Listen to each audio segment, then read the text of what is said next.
Chapter 29 Beauty Ingredients. I Young looked at Suehua, her eyes suddenly feeling a bit sour. If only she had been braver in her previous life and escaped from that cage earlier. Her mother wouldn't have had to suffer so much, even losing her life. Regrettably, her awakening came too late. She also found her strength too late. Even though she eventually became a billionaire, she never found real happiness. On the screen, she was the glamorous boss but no one ever knew just how much she had given up to earn that title of boss. Actually, the old bachelor didn't die of illness. It was she who killed him with her own hands. In order to murder that old bachelor, she planned it for a whole 10 years. This delayed her prime years by a full decade. These 10 years of experience left a heavy shadow in her heart. Even after becoming boss, she couldn't get close to a man, lost faith in love, and even began to fear men. For the next 30 years, she lived alone until her accidental death. After escaping from the village, she worked in a factory, served as a waitress, and finally met a couple who practiced traditional Chinese medicine and had lost their only child. The couple, seeing that she was pitiful, took her in as their adopted daughter. They taught her the medical skills she had. Later, she worked part-time whilst attending university. Then she managed to own her own store. Then her business grew and she became Beijing's wealthiest person, a well-known entrepreneur, frequently appearing on TV screens and financial newspapers. She became boss but didn't obtain everything she wanted. This time around, she was determined to live a more brilliant life. Everything she hadn't had in her previous life, she vowed to have this time. Family, friendships, love. For a moment, Yang's eyes felt a bit sour. Seeing this, Suehua was panicked and grabbed Yang's hand. Yang, Mom is really fine. Don't all the women in our village go through this? It really doesn't matter if I sit the month or not. Yang was only 16 after all, and Suehua wouldn't bear to see all the burdens fall on her shoulders alone. Suehua looked at Yang, her eyes full of concern. She must have accumulated a lot of blessings in her past lives to have a good daughter, like Yang. Yang recovered, wiped her eyes and said, Mom, the body is yours. If you don't want to sit the month, I won't force you. But you need to remember, don't touch anything cold. Just leave the housework to me. After you've finished sitting the month, you can work as much as you want. Having been a traditional Chinese doctor in her past life, Yang naturally knew how important postpartum care was for a woman. But since her mother didn't want to stay in bed, she wouldn't force her. She would just take extra care with her mother's diet. Suehua nodded. Okay, I'll listen to Yang. Then go back to your room and see your sister. Yang pushed Suehua towards the house. There's not much work here, just leave it to me. Having no other choice, Suehua returned to her room. Yang started cooking pickled cabbage fish soup for tomorrow morning's breakfast in the kitchen. Today, Yang added pig's trotters to the fish soup, resulting in a white and richly flavored soup that was incredibly delicious. People in this era, due to their meager diets, loved fatty meat. No one bought bones, allowing Yang to purchase 10 kilograms of bones for only 3 yuan. After cooking the soup, Yang carried a plastic bucket to the river. It was already past 5 at this point. The sun was gradually setting. The golden sunset reflected on the river, like an exquisite natural oil painting. Even the clear water of the lake seemed lively, filled with texture. It seemed like a fairyland on earth. The remaining sun shone on the water. Half of the river was calm, half of the river was painted red. There were a few shirtless little boys playing and bathing by the river. A few water buffaloes were leisurely grazing near the river. Everything seemed exceptionally serene and harmonious, a kind of contentment that was lost in the later generations. Yang walked to the river, rolled up her trouser legs, took off her shoes, and headed in the direction where she had set her fish trap that morning. The little boys by the river were shy when they saw Yang step into the water, diving quickly and disappearing under the surface, transforming into agile fishes lurking beneath the water. Yang, carrying the fish trap upon returning, had a slight smile on her face. The trap was heavy with quite a few fish. On reaching the shore, Yang poured all the fish from the trap into a plastic bucket. The bucket was filled with fish of various kinds such as carp, Crucian carp, mullet, grass carp, and many small river shrimps. This was a sight unseen in later generations. Only in this pure, unpolluted era could one find such an abundance of wild fish and shrimp. After pouring out all the fish, Yang put the trap back in its original place. A little boy who was swimming approached cautiously and asked, "Sister, is your name Yang?" "Yes," Yang replied with a smile. "What's your name?" The little boy tilted his head looking at Yang. "Sister Yang, you are really pretty, even prettier than Sister Xiaohong." Regardless of the era, beauty always commands attention. Yang finished placing the trap. "Thank you for your compliment. Be careful when you swim alone." The little boy continued, "Sister Yang, my name is Li Changxiu, but you can call me by my nickname Gooden. I am not here alone. I came here with my brother Li Fugue, and one also have an older sister called Li Ronghua." "Gooden." Yang laughed without replying. Gooden continued, "However, my sister is not as pretty as you and she has a terrible temper, always ready to hit people. Only a real younger brother would dare to diss his sister this way." Yang laughingly said, "You're too young to judge people by their looks. Watch out your sister doesn't overhear you and give you a good beating." Hearing this, Gooden arrogantly raised his adorable little head. "But she wouldn't dare." Yang smiled faintly. "All right, one need to go home and cook now. One won't chat anymore. Bye." "Bye," Gooden waved to Yang. After Yang left, Gooden quickly swam to his brother Li Fugue. "Brother, Sister Yang is such a nice person. She's nothing like what Uncle 2 and Auntie 3 said. Anyway, I really like her." Li Fugue, 6 years older and more mature than Gooden, replied, "A gentleman doesn't judge someone by rumors, nor does he spread rumors about others. If she really is as everyone say, we'll find out with time." After Yang returned home, she placed all the fish and shrimp from the bucket into a large basin. She then removed the river shrimps, planning to make a dish of fried river shrimp for dinner. Next, she cleaned a carp, planning to use it with food purchased today to make a dish for beauty and breast enhancement. Stewed carp with kelp and pork feet. Just having a pretty face isn't enough for a woman. She must also have a perfect figure. Wanting fair skin, a perfect figure, rosy lips, sparkling eyes can all be achieved through dietary therapy. In later generations, many people neglected their eating habits, had irregular meals, craved sweet and spicy foods, and were addicted to internet-famous foods and fast foods, leading to obesity, dark skin, spots and acne. Their looks would gradually deteriorate. Hence, Yang decided to start now and use the knowledge of traditional Chinese medicine she learned in her previous life to improve herself, both externally and internally. Not just herself, but also Suehua. Suehua, now only 36 years old, already had wrinkles on her face. Her skin was extremely dull, and her figure had lost its shape. Yang wanted to help her regain her youth and find her happiness again. After prepping the ingredients for stewed carp with kelp and pork feet, Yang fetched a casserole and put all the ingredients in it to stew. Soon, delicious fragrance filled the small kitchen. Chapter 30 Mo Bai Chuanai. There were 3 dishes and 1 soup for dinner. The first dish was a clear stir-fried pig kidney. Pig kidney contains micromineral elements like zinc, iron, copper, and phosphorus, as well as vitamins and fats. This is a good dish to alleviate aging. The next dish was sautéed green beans with river prawns. Both the green beans and river prawns are high-protein foods that have a strong lactogenic effect, promoting healthy breast development. This is considered an excellent dish for breast enhancement. Chingue ordered the sour fish dish.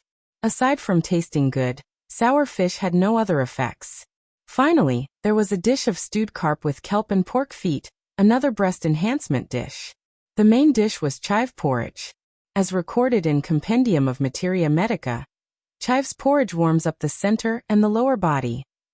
Daytime Compendium of Materia Medica states, it helps stop diarrhea and bleeding, warms the waist and knees, eliminates cold obstructions in heart and chest, painful menstruation and abdominal pain. Therefore, chive porridge has the effect of driving away cold and warming the womb, which is extremely beneficial for women, especially for those like Suehua who are in confinement. Ordinary people who consume it also benefit from its beautifying and rejuvenating effects. Women are always more beautiful when they are warm. As soon as Enai Yang served the dishes, Enai Chingui walked in with a bag. Good timing. Yang Yang, can we start dinner yet? Where's your mom? Enai Yang replied with a smile. Aunt Enai is back. My mom is putting my sister to sleep. If you are hungry, feel free to start first. Enai Chingui put his bag aside. I'll wash my hands first. Let's start the meal together when your mom is here. Enai Chingui wasn't the type to be impolite. Meanwhile, at the base, sitting in his office, Mo Baichuan rubbed his temples tiredly after a long day of work. Remembering something, he picked up the telephone on the desk, dialed a number. A moment later, the call was connected. Hello Aunt Wu, it's me. Perhaps due to not speaking for a while, his voice sounded deep and husky, filled with magnetism. On the other end of the line, Aunt Wu quickly handed the phone to an elderly woman with white hair. Hello Xiaochuan. My dear boy, when will you come back to visit your grandma? The elderly woman's face lit up with a loving smile, her speech sweetly childlike. Grandma, I'll come to see you as soon as one finish my work. His expression softened somewhat. How are you and Grandpa doing? We're good, we're all good. You don't have to worry about us, replied Grandma quickly.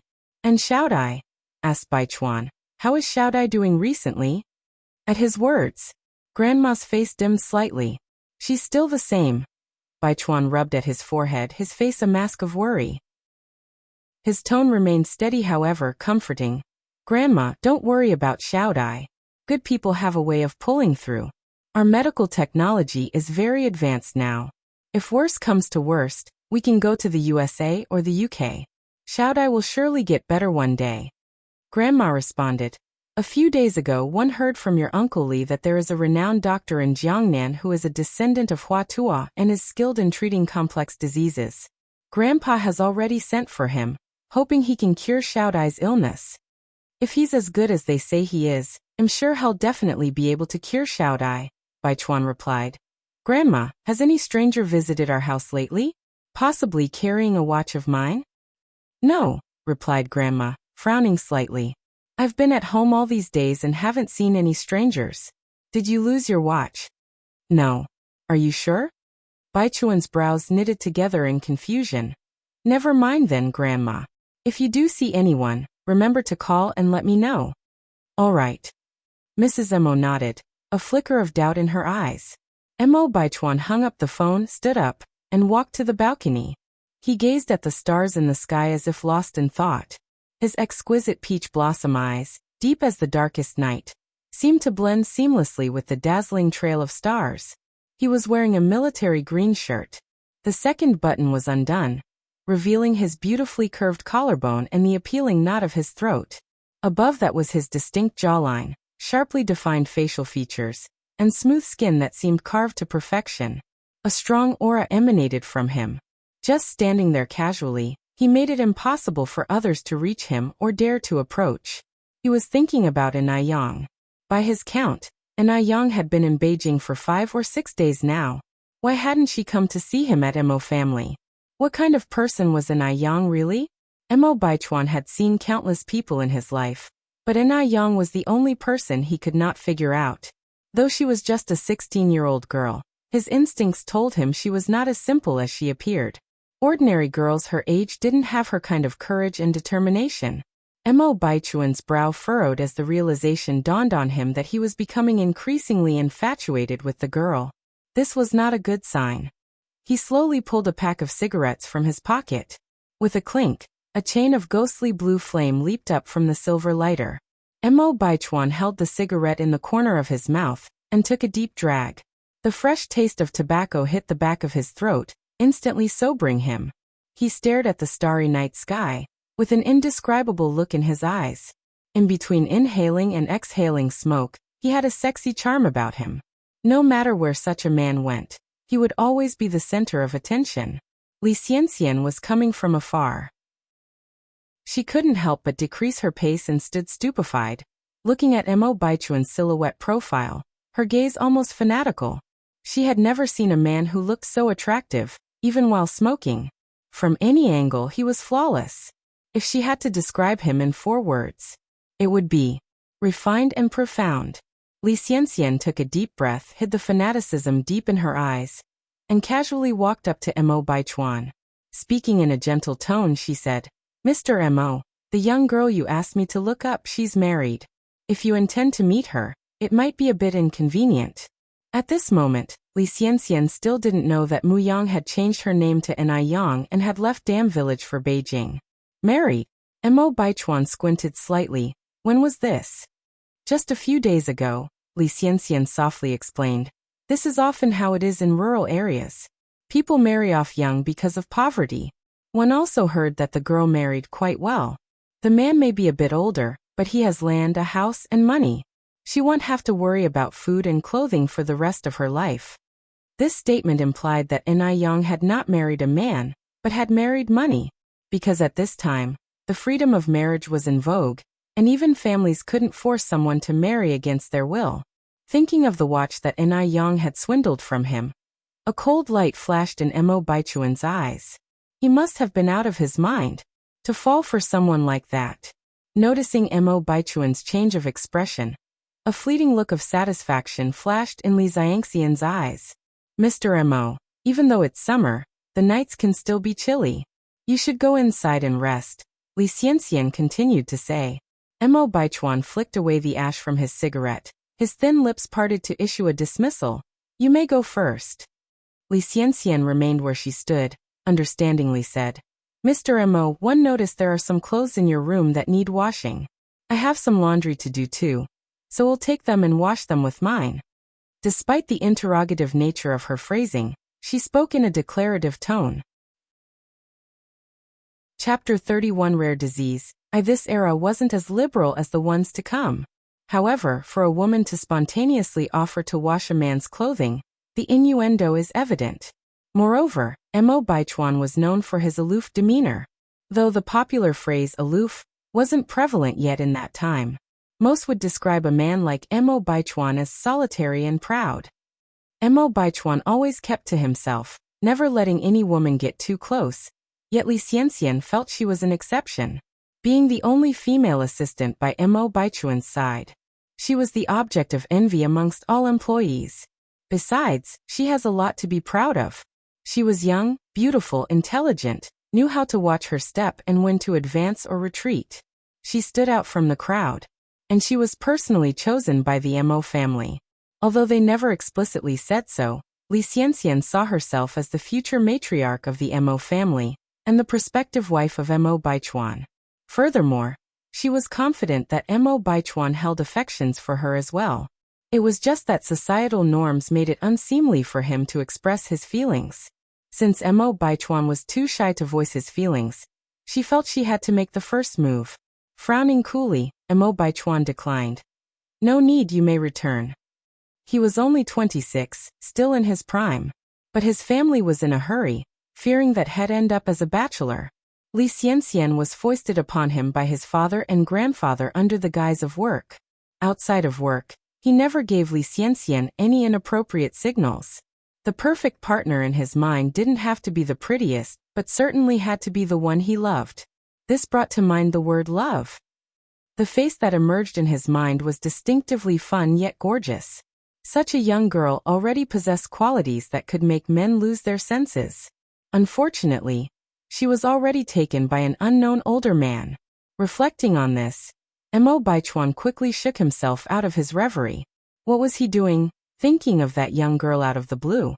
Upon hearing his words, instead of leaving, Li Xianxian moved a step closer to Mo Baichuan. Her face slightly red, her voice flirtatious. "There's no need to be embarrassed, Mr. Mo. It's my job to." Mo Baichuan's face chilled even further and he took a step back. "Mississippi Li Xianxian, please respect yourself." "Mr. Mo." Li Xianxian drew out her words, attempting to pull on Mo Baichuan's sleeve. But Mo Baichuan didn't give her a chance. He quickly pulled away his arm, sternly warning. "Li Xianxian, always remember your position.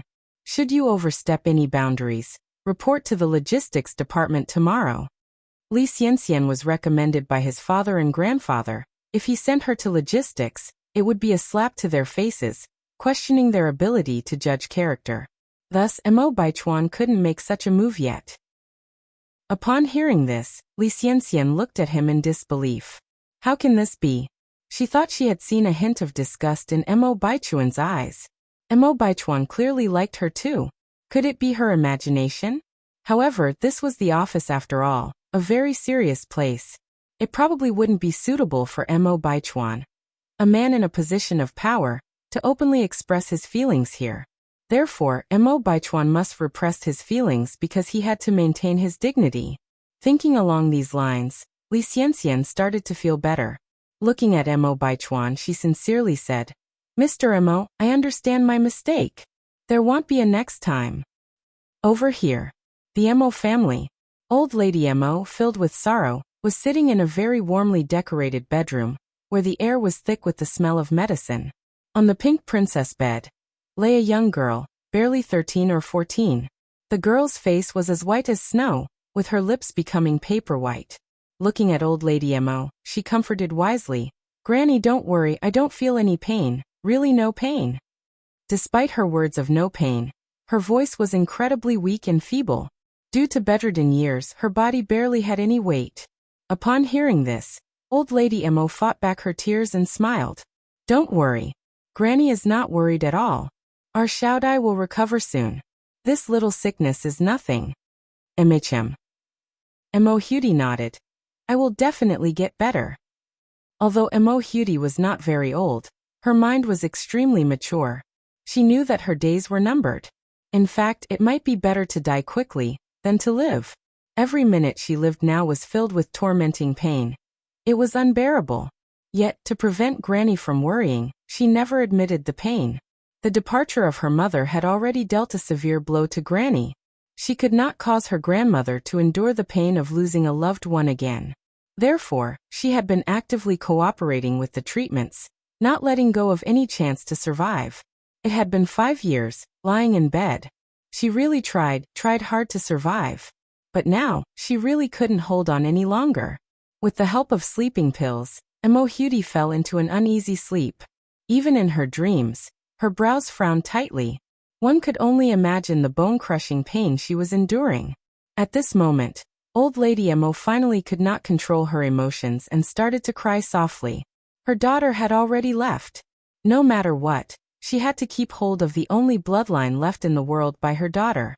Otherwise, she would have no face to meet her daughter in the afterlife. After crying, Old Lady Mo went to the living room, made a call, and said, Tell Divine Dr. Li that as long as he can cure Xiaodai, our Mo family will meet all his demands. The Wang family. Young Guobao was chasing a big rooster around the yard. Grandma was telling her daughter, Wang Meifeng, what happened on the river beach this afternoon. Listening, Wang Meifeng felt a cold chill. As Yang Guobao's mother, she knew her son's condition well. She knew that in such a situation, if Yang didn't stop her mother and take prompt rescue measures, she might not have seen her son this lively today. Thinking of this, Wang Meifeng was filled with lingering fear. Mom, we must thank that girl properly. Where does she live? Take me to her quickly. Grandma frowned slightly. Are you saying that this girl Yang is really quite capable? Even now, Grandma still held doubts about Yang, considering her intervention as nothing more than her good luck. Of course, Wang Meifeng continued. If we sent Guobao to the health clinic today as you suggested, I might not be able to see Guobao right now. Mom, you've really met a noble person today. Grandma looked at Wang Meifeng, recalling the words Yang said in the afternoon, and said, Meifeng, that girl also said that her family has been practicing medicine for generations, and she has a cure for Guobao's disease. Originally, Grandma didn't take this matter seriously, but seeing her daughter praising Yang so highly, she decided to mention it. When she heard these words, Wang Meifeng exclaimed excitedly, Mom, are you serious? Chapter 32 Prescription. Yang Guobao's epilepsy originated from his mother's womb. Over the years, they had consulted countless hospitals and even tried folk remedies, but to no avail. If anything, Yang Guobao's condition only worsened. The frequency of his seizures also increased substantially. Even foreign medical experts stated that such a disease could only be managed, not cured. Hearing someone claim that they could cure her son's epilepsy, Wang Meifeng was of course elated. Seeing her daughter's excitement, the old lady gently advised, Meifeng, don't get your hopes up too high. That young girl is only 17. The greater the hope, the greater the potential disappointment. At her words, some of the hope in Wang Meifeng's eyes dimmed. She responded, Mom, no matter what, I want to give it a try. The old lady sighed helplessly. All right, let's go take a look. Wang Meifeng nodded and glanced at Yang Guobao, who was chasing after a rooster, a pang of sadness filling her eyes. Due to his physical condition, there were no children willing to play with Yang Guobao since he was young. As a mother, she wished so dearly for her son to enjoy a normal, happy childhood like other children. When Wang Meifeng and her group arrived at the Enai family's home, Enai Yang was serving food in the kitchen, while Enai Tsuehua was feeding her daughter in the room. Enai Chengui was sitting at the table, waiting for the meal to start. The table was set with 3 dishes and a soup, hot steam rising and filling the air with appetizing smells. Is Chengui at home? The old lady called out as she entered the house. At the sound of her voice, Enai Chengui quickly stood up, looking out to see his guests. Recognizing them, a smile filled his face as he hurried forward to greet them. Aunt Meifeng, what brings you here? Have you eaten yet? We were just about to start dinner. Please come in and join us. Enai Chengui had heard a bit about Wang Meifeng's situation. He didn't know the specifics, but he knew the Yang family had some influence in Beijing. Therefore, Enai Chengui had always been very courteous to the Wang family. The old lady chuckled. Chengui, no need for formalities. We've already eaten. By the way, is that girl called Yang Yang staying here with you? Yes, that's right. Enai Chengui nodded. As he spotted Wang Meifeng holding Yang Guobao's hand, his face looked slightly uneasy. Lowering his voice, he asked, Did something happen? Did Yang Yang cause you any trouble? Seeing Enai Chengui's misunderstanding, Wang Meifeng quickly clarified. No, not at all, sister-in-law. I'm here specifically to thank her. After that, she briefly explained the situation. Enai Chengui let out a sigh of relief, laughing. One knew it. Yang Yang's a clever and capable girl. She wouldn't cause any trouble. She's inside, come in. Finishing his sentence, Enai Chengui leaned in and asked in a lower voice, Really though, is Yang Yang that amazing? Having lived with Enai Yang for so long, Enai Chengui knew that she was no ordinary girl. However, he was clueless that she could also treat illnesses. Yes, she is. Wang Meifeng nodded, holding Yang Guobao's hand as she followed Enai Chengui into the house. As they entered, Enai Yang was just bringing out 3 bowls of rice. Upon spotting Enai Yang, Yang Guobao immediately ran over, smiling. Sister. Guobao. Enai Yang calmly put the bowls on the table, then squatted down to pat Yang Guobao's cute little head, smiling gently. Did you have dinner yet? Yes. Yang Guobao nodded, pointing at Wang Meifeng and introducing, Sister, this is my mom. Wang Meifeng approached Enai Yang, smiling gently, Young comrade, hello. 1 a.m. Guobao's mother. Thank you for what you did this afternoon. Her words fell. Then she respectfully bowed deeply. Enai Yang quickly reached out to support Wang Meifeng. Auntie, you're being too kind. It's the duty of a doctor to save lives and heal the wounded. As long as Guobao is okay, that's all that matters. At her words, Wang Meifeng looked into Enai Yang's eyes with added admiration and surprise. What was surprising was that Enai Yang, despite her young age, had a character that was as clear as jade, calm and composed. She was beautiful as well. Her eyes and eyebrows had the quality of fine artwork, and her every smile and frown was like a scenic view, even surpassing the female teachers at school in terms of demeanor. What she admired was that Enai Yang did not act arrogantly simply because she saved someone's life. She was very indifferent as if she wasn't the one who saved the life. Wang Meifeng, who has seen countless people, could tell that Enai Yang wasn't putting on an act. No matter what, we must thank you properly. Wang Meifeng motioned to Yang Guobao. Guobao, hurry and thank your sister. Most people would avoid Yang Guobao as soon as they saw him convulsing, fearing that they could get involved. But Enai Yang was the only one who not only did not avoid him, but also saved him. Thank you, sister. Yang Guobao bowed slightly. Enai Yang's eyes curved, and she reached out to touch Yang Guobao's head. Guobao, Wait here for a moment. One need to talk to Auntie outside, okay? Okay, Yang Guobao obediently nodded. Auntie. And Yang looked up at Wang Meifeng. Wang Meifeng immediately understood and followed in Yang's footsteps. Outside, the sky had darkened, with frog calls and insect choruses filling the air, the stars scattered across the sky, and the fragrance of anemone flowers carried in with the breeze, creating a serene ambience. A few elderly people sit under the camphor tree, holding palm leaf fans and chatting while enjoying the cool breeze. The young children sat on small stools, listening attentively to the old people's tales of the past. This scene does not exist in the future world, where towering skyscrapers separate people from each other. Even neighbors who live next door might not speak to each other despite living in such close proximity for more than a decade. They might even be strangers. The saying better a close neighbor than a distant cousin is also gradually becoming obsolete. Yang brushed her frontal hair away and looked at Wang Meifeng standing opposite her. Auntie, since you came here, it means that you believe in me. As she spoke, Yang handed the piece of white paper in her hand to Wang Meifeng before continuing. This is the anti-epilepsy prescription handed down by my ancestors. Follow the instructions on this prescription. Simmer the herbs on low heat for 3 hours. Reduce the mixture from 3 bowls to 1 bowl. And take this consecutively for 3 months. Gobeo's epilepsy will be cured. From the viewpoint of traditional medicine, there is no possibility to completely cure epilepsy. But Yang was different. After all, she was back from the 21st century. In her previous life, she may have been a businesswoman, but she had also devoted half her life to studying medicine. Epilepsy was not a difficult and complicated disease in her eyes. It could be cured. Wang Meifeng took the prescription with both hands, gratefully saying, "Young comrade, thank you, thank you."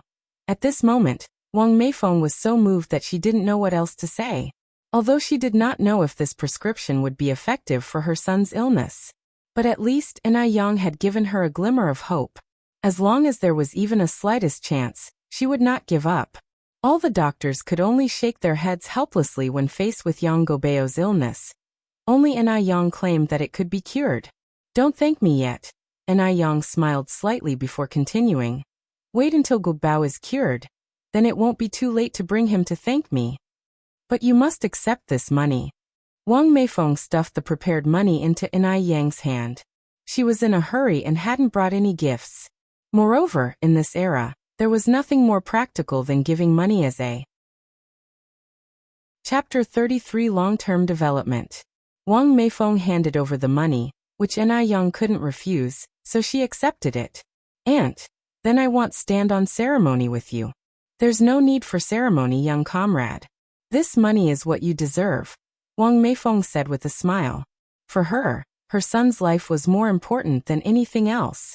What's the significance of this money? Wang Meifeng was really fond of Yang. This young lady was delicate in her thinking, even considering to avoid discussing these matters in front of the child. Yang faintly smiled. Aunt, since you said not to stand on ceremony, you can just call me Yang. All right, Yang, Wang Meifeng cheerfully agreed. When she returned to the room, Suehua had already come out of her room and was chatting with the old lady and Chingue. Yang Guobao sat quietly at one side, as demure as a young girl. Yang took the initiative to introduce. Mom, this is Aunt Yang Gobeo's mom. Suehua looked somewhat discombobulated at Wang Meifeng. Hello. You. Wang Meifeng was well educated and her husband's family was also very affluent. Hence she was dressed neatly and was elegant. She was obviously not an ordinary person. Born and raised in a rural area, Suehua felt somewhat inferior when seeing Wang Meifeng. Wang Meifeng grasped Kuihua's hand warmly. Sister, you are really blessed to have such an outstanding daughter. Suehua relaxed a bit and laughed. My Yang has been sensible since she was a child. After a while of chatting, Wang Meifeng and the others left the NIS house. Chingue stared at Yang with disbelief. Yang, I never thought you would have such skills, even medicine. Suehua blinked in confusion, but didn't speak up. She remembered that her daughter didn't know medicine, and the Mu family wasn't a family of doctors. Yang laughed and said, Aunt Chingue, It's not as exaggerated as you think. It's just a minor skill. Let's eat soon. The stewed carp with kelp and pork tendon will lose its effects once it gets cold. Effects? Anai Chenggui's attention was immediately drawn to this. What effects does this soup have? There is kelp and pork's feet and carp in it. Can we really eat it? This is my first time seeing such method of stewing soup. People in this era didn't have many demands for food like in later generations. They fancy variety. There was basically only one requirement. That there is rice in the pot and meat in the bowl. Anai Yang served Anai Chenggui a bowl of soup. It has a beautifying and nourishing effect, and it tastes great too, try it. After saying this, she served Anai Tsuehua a bowl of soup, and finally one for herself. All women loved beauty. Upon hearing that the soup had beauty and wellness benefits, Anai Chenggui immediately took a big gulp, then expressed with sincerity, Yang, your cooking skills are amazing. This soup tastes so good. The soup was stewed until it was thick and the color turned into a rich milky white. It combined the freshness of the fish and the gelatinous texture of the pig's feet, and the kelp subtly balanced out the greasiness from these two ingredients. The soup tasted amazingly delicious and was hard to resist. Anai Chenggui never knew that apart from sour fish, there were other delicious foods in the world. Try this as well. Anai Yang used the serving chopsticks to serve Anai Chenggui some fried shrimp with green peas. Mom, you should eat more of this dish. All 3 dishes and 1 soup on the table, including the main course leek porridge, were meticulously researched and created by Anai Yang, which greatly beneficial to the human body. In addition to being delicious, these dishes also had beauty and wellness benefits. The culture of traditional Chinese medicine is profound. Beauty comes from a substantial diet. In this life, Anai Yang was not going to shortchange herself, neither externally nor internally. After eating and prepping the pickled cabbage fish soup and the noodles for the next day, Anai Yang went to bed. She slept soundly, deeply, and peacefully that night. Since leaving the big village, everything has been moving in a positive direction. At 3:30 in the morning the next day, Anai Yang got up. At this time, it was still dark out. The stars were brilliant in the sky. After Anai Yang had prepared everything and cooked breakfast, she set off on her bicycle. Although it was early, there were already farmers in the fields reaping the harvest. In June, it was still hot. Everyone was trying to get more work done before the sun came out. At noon, when the sun was at its hottest, they could take a little nap. When she arrived at Food Street, it was just after 5 o'clock. At this time, several people were already waiting at the spot where Anai Yang had set up her stall yesterday. They had all come specifically to eat her pickled fish noodles. The noodles were not only cheap, but they were also incredibly satisfying. The tart and refreshing taste was irresistible. Young comrade, you're finally here. We've been waiting for a long time, said a middle-aged man wearing glasses. Anai Yang raised her eyes with a grin. Uncle, I normally arrive around 5:30. You don't have to come so early. In the meantime, Anai Yang quickly set up the stove, fetched tables and chairs from the nearby hardware store, arranged them swiftly, and then invited the customers to sit down. In no time, all 5 tables were filled, and there were still many people standing. Despite being a young girl, Anai Yang was quick and efficient. It wasn't long before she had cooked the first batch of noodles. Creamy noodles were scooped into bowls, smothered with spicy and sour pickled cabbage fish soup, sprinkled with spring onions, cilantro and garlic, alongside a touch of secret chili paste. The taste was beyond compare. Even before the noodles were served, several diners had started to salivate. Anai Yang quickly served the noodles to each of the customers. Here are your noodles, be careful, they're hot. The air was filled with the sounds of slurping noodles and satisfied sighs. They're absolutely delicious. In no time, a long queue had formed nearby. Based on yesterday's experience, Anai Yang had prepared extra soup today, enough for over 300 servings. Unexpectedly, even after selling nearly 300 bowls, there were still many people waiting in line. Anai Yang could only say, I'm sorry, I only have about 20 bowls of noodle soup left. There's no need for everyone to keep queuing. For those who missed out, don't worry, come here and take a coupon. Tomorrow you can use it to get 3 pennies off per bowl. At her words, the previously disgruntled customers perked up, crowding around Enai Yang and asking for coupons. The coupons were something Enai Yang had hastily put together last night. They weren't particularly fancy, but neither were they crude. This was also a way to promote her business. In her previous life, Enai Yang was a famous entrepreneur. She knew the unwritten rules of business, and she suspected that within half a month, others would certainly attempt to replicate her pickled fish noodles. Whether or not they taste good is one thing. Winning the hearts of the people is what really matters. After selling the 300 bowls of noodles, Enai Yang had made 106.8 yuan. The noodles had cost her 6 yuan, the fish 2 yuan, and the pickled vegetables were worth even less. In other words, she had made nearly 100 yuan in profit that morning. For the ordinary person, they might be overjoyed to earn so much, but Enai Yang was no stranger to big businesses. She didn't have high expectations for the 100 yuan. Her sights were set much further. Now that the noodle business was going well, it was definitely time to consider its long-term development. Always running a street stall wasn't ideal, so Enai Yang planned to rent a storefront in a prime location at the market, apply for a permit, and become a legitimate business owner. While Enai Yang was moving the tables and chairs back into the adjacent shop, she was thinking about this issue. Yang, how was your business today? Did you sell out again? The voice of the shop owner sounded next to her. Chapter 34. A little girl who sells noodles. Enai Yang was setting up the tables and chairs as she said, "Uncle Li, surely you aren't a fortune teller. Your predictions are so accurate." The shop owner thought Enai Yang was bluffing again and replied, Yang, there's no need for a girl to work so hard, you know. One advise you once again, read more books. Before the shop owner finished his sentence, a scholarly-looking young man walked out from inside the store, saying, "Dad, have you seen the new pen I just bought?"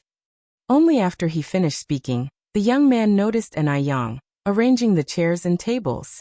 Enai Yang was facing away from him, and all he could see was her delicate silhouette. There were many customers coming and going every day, and the young man didn't pay any special attention to Enai Yang. However, after hearing his father's words, he felt a bit curious about this girl. She didn't seem very old. Had she already dropped out of school? As his father said, what future could there be without an education? Your new pen. The shop owner frowned slightly. Let me go and find it for you. The son was 19 years old. His name was Li Wei. He is currently in his senior year of high school. His grades are excellent. He is a leader in his class, handsome, doesn't give his parents any cause for worry. Therefore, the shop owner dotes on his son and caters to his every need. At this moment, Enai Yang had finished arranging the chairs and tables. She smiled and looked back saying, Uncle Li, I've arranged the tables, oh go back now. Her pair of clear peach blossom-like eyes collided with the young man's gaze. In that instant, ripples stirred his heart.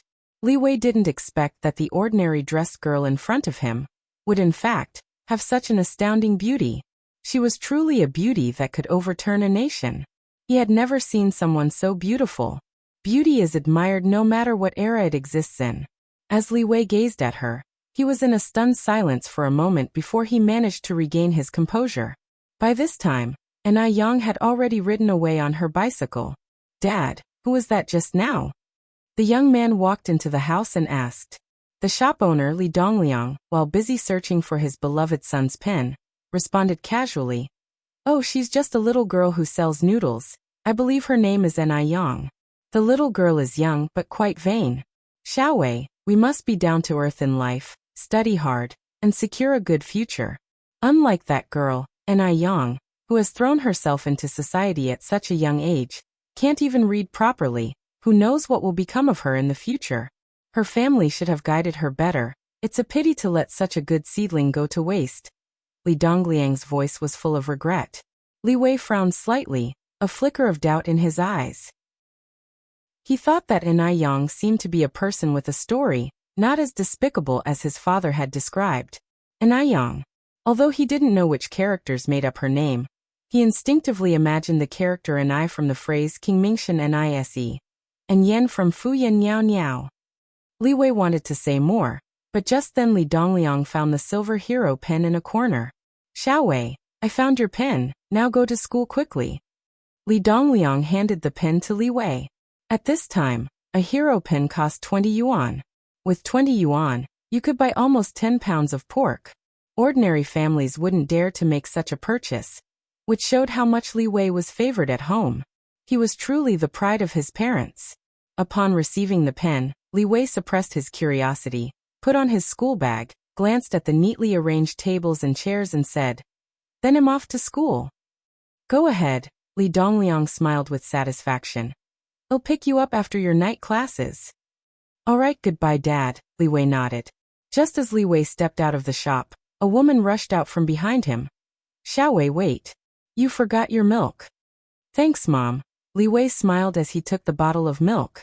This heartwarming scene was witnessed by a young girl standing not far away. A look of envy passed in her eyes, then she calmly walked towards Li Wei. "Class President, you seem to have arrived a few minutes late today." Li Wei lifted his milk bottle with a sunny smile on his face. "Bad memory, I forgot to grab my milk." This bright smile almost stunned the young girl. Not to mention that Li Wei seemed like a handsome young man who had stepped out of a movie. His academic performance was also excellent. Most importantly, his family was well off. People couldn't help but want to get close to such a man, regardless of where he went. Anna Yang rode her bike along the busy street. The breeze blew, and her dark hair danced in the air, creating a perfect arc. Li Wei was crossing the street in the opposite direction, holding his milk. In a fleeting glance, he saw the gorgeous face hidden beneath her flowing hair. He paused involuntarily, halting his steps and staring in her direction. The girl beside him noticed his behavior and curiously looked in the same direction, her voice full of confusion. "Class President, what are you looking at?" Li Wei recovered his gaze in an unhurried manner. "Nothing much, we should hurry. It is almost time for school." The girl furrowed her brows in bewilderment, but did not question further, falling in step with the young man as they headed in the direction of their school. With her mind set on expanding her business, Anna Yang investigated the rental prices of the shops along her way. A decent location was roughly 150 yuan a month, while subpar ones ranged from 80 to 100 yuan. Moreover, such rental agreements either required a lump sum payment for 3 years in advance or buying the property outright. Now that she had added the money lent by Wang Meifeng last night, she only had a total of 950 yuan. If she rented a shop for 150 yuan a month, she would need to pay a lump sum of 5,400 yuan. Even if she rented in a less ideal location, it would still cost 2,880 yuan. She fell far short of these amounts. As Anna Yang, once rich in her previous life, she felt the helplessness of poverty for the first time since her rebirth. Anna Yang pushed her bike, contemplating in her mind, wondering how to make money quickly. If she wanted to earn more money, she had to sell more pickled fish noodles.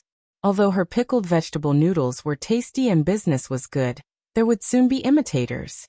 Their prices could even be lower than 30 yuan for a bowl. The market was ruthlessly competitive. Therefore, she had to come up with her own unique recipe that couldn't be replicated. She aimed to achieve what was once said in the future: always copied, never surpassed. Only this way, she could have a continuous stream of customers. Anna Yang came to the vegetable market with her bicycle. First she bought several pickles, then over 60 pounds of cabbage, 10 pounds of onions, garlic and cilantro, along with some Sichuan pepper and other spices. Since she bought so much, the shop owner generously gave her some other vegetables for free. After buying the vegetables, Anna Yang bought 10 fish. This time, she bought all bighead carp. The 10 fish weighed over 40 pounds, and only cost her 3 yuan. Since she had to buy so many things, Anna Yang didn't return home until the afternoon. Anai Tsuehua was lulling the child to sleep in the house. Seeing Anna Yang return, she didn't care if Anna Yin was sleeping or not and immediately handed her over. Yang, why did you only come back now? I was really worried." Usually, Anna Yang would always return home around 11 o'clock. Anna Yang took her younger sister from her arms, gently stroking the girl's cheek with a smile on her face. "I got held up at the market. You shouldn't worry about me. I'm not a child anymore. Let me hold Yunyan. You should go eat. After eating, go have a good sleep. I'll wake you up when it gets dark." Anai Tsuehua truly cared for her daughter. Yang always stayed up late for work and woke up so early every day. Chapter 35. Who gave you this recipe? This ordinary child, at her age, would still be naive in an ordinary family. But for Yang, almost all of the family's burdens have fallen on her. Every time she thought of the hardship endured by Yang, Tsuehua was overwhelmed with shame. Was it because she had been so incompetent as a mother? Yang handed her little sister to Tsuehua. "Oh, go to eat first." Yang came to the dining room, hurriedly ate a few bites, left her chopsticks, and went to the courtyard to unload the goods from the bicycle. After the 60 caddies of vegetables were unloaded, a large heap was formed. It was indeed a massive task to wash them. Yet, Yang was not afraid of the trouble. After pressing a large basin of well water, she squatted down and started washing seriously. She planned to pickle these vegetables into sauerkraut. Having been in the catering business in her previous life, pickling sauerkraut was not a difficult task for Yang. Moreover, she was skilled and had devised a secret recipe. The sauerkraut she pickled was not only fragrant and crisp but also appetizing, leaving a lingering aroma in the mouth. In the sour fish noodle soup, the secret sauerkraut and the secret chili were the main characters. These secret recipes could not be imitated by others. She believed that once her secret sauerkraut was out, it would become even more popular given that the noodles she made using ordinary sauerkraut from the market were already selling well. With this thought in mind, Yang was full of energy and did not feel tired at all. In fact, most of the sauerkraut available in the market was not washed before pickling. After all, it was to be sold. But Yang was different. Since she was depending on customers to make a living, she would be responsible for them. Therefore, the food processed by her was always very clean and hygienic, as if it were prepared for herself. "Yang, why did you buy so many vegetables? Including you and Auntie and I, there are only 3 of us for dinner. How long do we have to eat such a large amount of vegetables?" Tsuehua walked over to Yang, full of confusion. It was summer. A large amount of piled-up vegetables could easily rot. Yang explained with a smile. "Mom, these are not for us to eat. I'm going to pickle them into sauerkraut." "To pickle sauerkraut?" Tsuehua asked surprisingly. Yang, you know how to pickle the sauerkraut?" Actually, anyone could pickle salted vegetables, but not sauerkraut. It takes a certain level of skill to make the vegetables taste pleasantly sour and delicious. Therefore, Tsuehua was somewhat skeptical of Yang. After all, Yang had never pickled sauerkraut before. Yang replied with a smile. "I've never pickled before, but I've read about it in books. It's actually not that difficult. The sauerkraut from the market is expensive, costing 1 cent for a caddy, while the fresh vegetables one bought costs 1 cent for 5 caddies. So one thought about giving it a try to save some money." Hearing this, Tsuehua immediately rolled up her sleeves. "You would have to spend so much time to wash all these vegetables alone. Let me help you." "No need." Yang hurriedly stopped Tsuehua. "Mom, how many times have one told you? You can help me with these after you've regained your health. Right now you're not helping me, but adding trouble." Unable to persuade her daughter, Tsuehua had no choice but to give up and go back to her room. She quietly took out the 10 fish that Yang had bought, cleaned them, and began to slice them carefully. She didn't want to put all the burdens on Yang alone. Yang was washing vegetables outside, and had no idea that her mother had started working secretly again. After washing the vegetables clean, Yang hung them all up on the rope. After the water on them had drained away, she neatly arranged them in the vat. For every layer of vegetables she arranged, Yang would even spread a layer of chopped ginger, garlic and pepper, and fine salt on top. Even before the pickling was done, a sour aroma was already wafting in the air, smelling incredibly good. About 2 hours later, Yang finally finished pickling all the vegetables. At this moment, the aroma of rich fishbone soup came from the courtyard. Yang knew. It must be her mother who had secretly started working again. It seemed that she could only try to nourish her mother more in terms of meals. With this in mind, Yang quickly thought out a set of menus in her mind. All were made from food that was particularly good for women, to nourish qi and maintain health, beauty and complexion. On the other side, in a high-end villa area in Beijing, upon receiving the prescription from Ni Yang, Wang Meifeng took Yang Guobao back to her parents' home. She couldn't wait to let Yang Guobao give it a try. But when she brought up the matter to her family with the prescription in hand, her always sensible mother-in-law Zhou Suhua was the first to oppose. Meifeng, medicine always has its toxicity, especially this one with no clear origin. Guobao is still small. What if he develops a more serious problem after taking it? Wang Meifeng explained. Mom, this is not medicine of unknown origin. It's a family prescription from Ni Yang. I believe it can cure Guobao's illness. Zhou Suhua narrowed her brows slightly. Then let me ask you, how old is Ni Yang you mentioned this year? Does she have a medical license? The expression on Wang Meifeng's face darkened. Although Ni Yang is young and doesn't have a medical license, she has indeed saved Guobao. Without her, Guobao might have already. The rest of her sentence was left unsaid. Zhou Suhua sighed and continued. I'm not denying that the girl called Ni Yang may have saved Guobao, but that doesn't necessarily mean she has the ability to heal. Maybe it was a happy accident, or she had experienced something similar in the past. Anyway, we cannot let Guobao take this unknown medicine, unless you, as his mother, wish for Guobao to end up like Hutie. Zhou Suhua is Yang Guobao's biological grandmother. She wanted Yang Guobao to be as healthy as ordinary children more than anyone else. But she couldn't let Yang Guobao take any risks. After all, Yang Guobao was the only descendant of the Yang family. The girl Hutie from the Mo family had taken the wrong medicine for a minor problem, and her condition had since become critical and incurable. It was just a matter of a few months now. Hearing this, Wang Meifeng, somewhat agitated, said, Mom, I'm Guobao's biological mother. How could I harm him? What you said just now. Just when a war of words was about to erupt, the father-in-law Yang Dahai, who had been silent up to this point, spoke up. Meifeng, your mother didn't mean that, don't misunderstand. She is also considering the best for Guobao. How about this? You take this prescription to Dr. Wang to have a look tomorrow. If he says the medicine is fine, you can let Guobao give it a try. Hearing this, Zhou Suhua's tone also softened a bit. Your father is right. You take Guobao to see Dr. Wang tomorrow. If he says it's okay, we won't object. Given the circumstance, Wang Meifeng could only agree. Early the next morning, Wang Meifeng took Yang Guobao to Dr. Wang's house. Dr. Wang was a renowned traditional Chinese medicine practitioner in Beijing. With a long goat beard and a pair of reading glasses, he looked like a wise old man.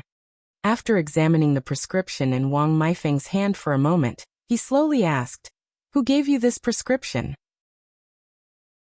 Chapter 36. Just a swindler from the picaresque worldie. Upon seeing Dr. Wang's inquiry, Wang Meifeng immediately asked nervously, Can this prescription really cure Guobao's disease? Dr. Wang looked at Wang Meifeng, sighed, regretfully shook his head, and said, The ingredients in this prescription are all very common, mostly for general health maintenance and replenishing vitality. Although they are not harmful to the body, they are not effective for epilepsy. Upon hearing this, the color of hope in Wang Meifeng's eyes dimmed instantly. Subsequently, she said, Dr. Wang, please take another look. Are you sure it's of no use at all? Dr. Wang put the prescription on the table and shook his head again, his eyes full of regret. Dr. Wang. Wang Meifeng held back her tears and croaked. Could you please look at it again? Maybe you made a mistake earlier. The person who gave me this prescription said that her family has been practicing medicine for generations. She told me that as long as we persistently take this medicine, Guobao's disease can be completely cured. Dr. Wang stroked his beard, then opened his mouth. Generations practicing medicine? One think it's just a quack. You need to understand, Guobao has epilepsy. My great-grandfather was appointed by the emperor for his superior medical skills to be an imperial doctor. Do you know what an imperial doctor is? They treat the emperor. But I have never heard my great-grandfather say that epilepsy can not only be cured but also with such common medicine. Pausing here, Dr. Wang continued. Even my great-grandfather cannot cure epilepsy. He can only control it with medication. How can a countryside doctor have a cure? Isn't it a joke? It's simply ridiculous. After a snicker, Dr. Wang continued. There are a lot of patients waiting outside. If you don't have any other issues, please go home first. Epilepsy is not a severe illness. Just pay more attention to it on a daily basis. Not a severe illness? Epilepsy? Dr. Wang spoke in such a nonchalant manner. Only Wang Meifeng knew how hard life had been for her son. Because no one knew when the disease would strike, almost no children wanted to play with her son. Everyone was afraid of being implicated. Moreover, once the epilepsy attacks, it's terrifying with froth coming out from the mouth and limbs twitching. If not handled properly, one may lose their life. And no schools were willing to admit such students. She never dared to let Yang Guobao go out alone. Wang Meifeng took a deep breath. Okay, I understand. Thank you, Dr. Wang. She turned around and began walking towards the door. As soon as she left the consultation room, patients who had been waiting in line pushed the door and went in. Yang Guobao was obediently waiting for Wang Meifeng in the courtyard. Although many patients were clearly waiting outside the clinic, Yang Guobao's small figure looked terribly lonely, as if he was cut off from the world. Wang Meifeng adjusted her emotions, smiled, and walked over to Yang Guobao. Guobao, are you hungry? Mom will take you to breakfast. Mom. Yang Guobao looked up at Wang Meifeng, his innocent eyes dark and deep. Did Grandpa Wang say that my disease is incurable? His voice was very calm, as serene as if they are discussing the weather. Wang Meifeng didn't expect Yang Guobao to say something like that. She was first stunned, then laughed. Silly kid. What are you talking about? You're not sick. You're healthy. When an epilepsy attack occurs, the sufferer falls into a brief unconscious state, so the Yang family has always been concealing it from Yang Guobao. But while she could keep herself quiet, she could not keep others from talking. There has been much gossip outside. Although Yang Guobao is young, he is as clear-minded as a mirror. Mother, Yang Guobao continued, didn't Sister and I Yang give you the prescription? Don't you believe Sister and I Yang? For a moment, Wang Meifeng didn't know how to respond to Yang Guobao. By now, if she still believes in Anai Yang, what would that be other than self-deception? After all, Dr. Wang is a famed physician. Anai Yang, on the other hand, is just a young girl.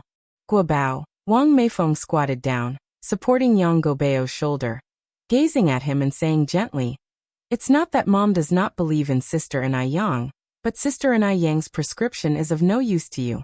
Trust your mother. Mom will definitely make you better, even if it means traveling to the ends of the earth. By now, Wang Meifeng did not want to continue lying to her child. Yang Guobao just looked at Wang Meifeng, his round eyes slightly reddening. He croaked, Mom, one want to be like normal children. One believe in Sister Anai Yang. This was the first time Yang Guobao spoke so directly to Wang Meifeng. Their words were simple and sincere, but they come from deep within their hearts. Wang Meifeng couldn't control her emotions. Tears streamed down her face instantly. She hugged Yang Guobao tightly, choked with sobs. Guobao, I'm sorry. It's my fault. I'm incapable of giving you a healthy body. Yang Guobao blinked his big eyes, very sensible, patting Wang Meifeng's back, comforting her. Mum, don't cry.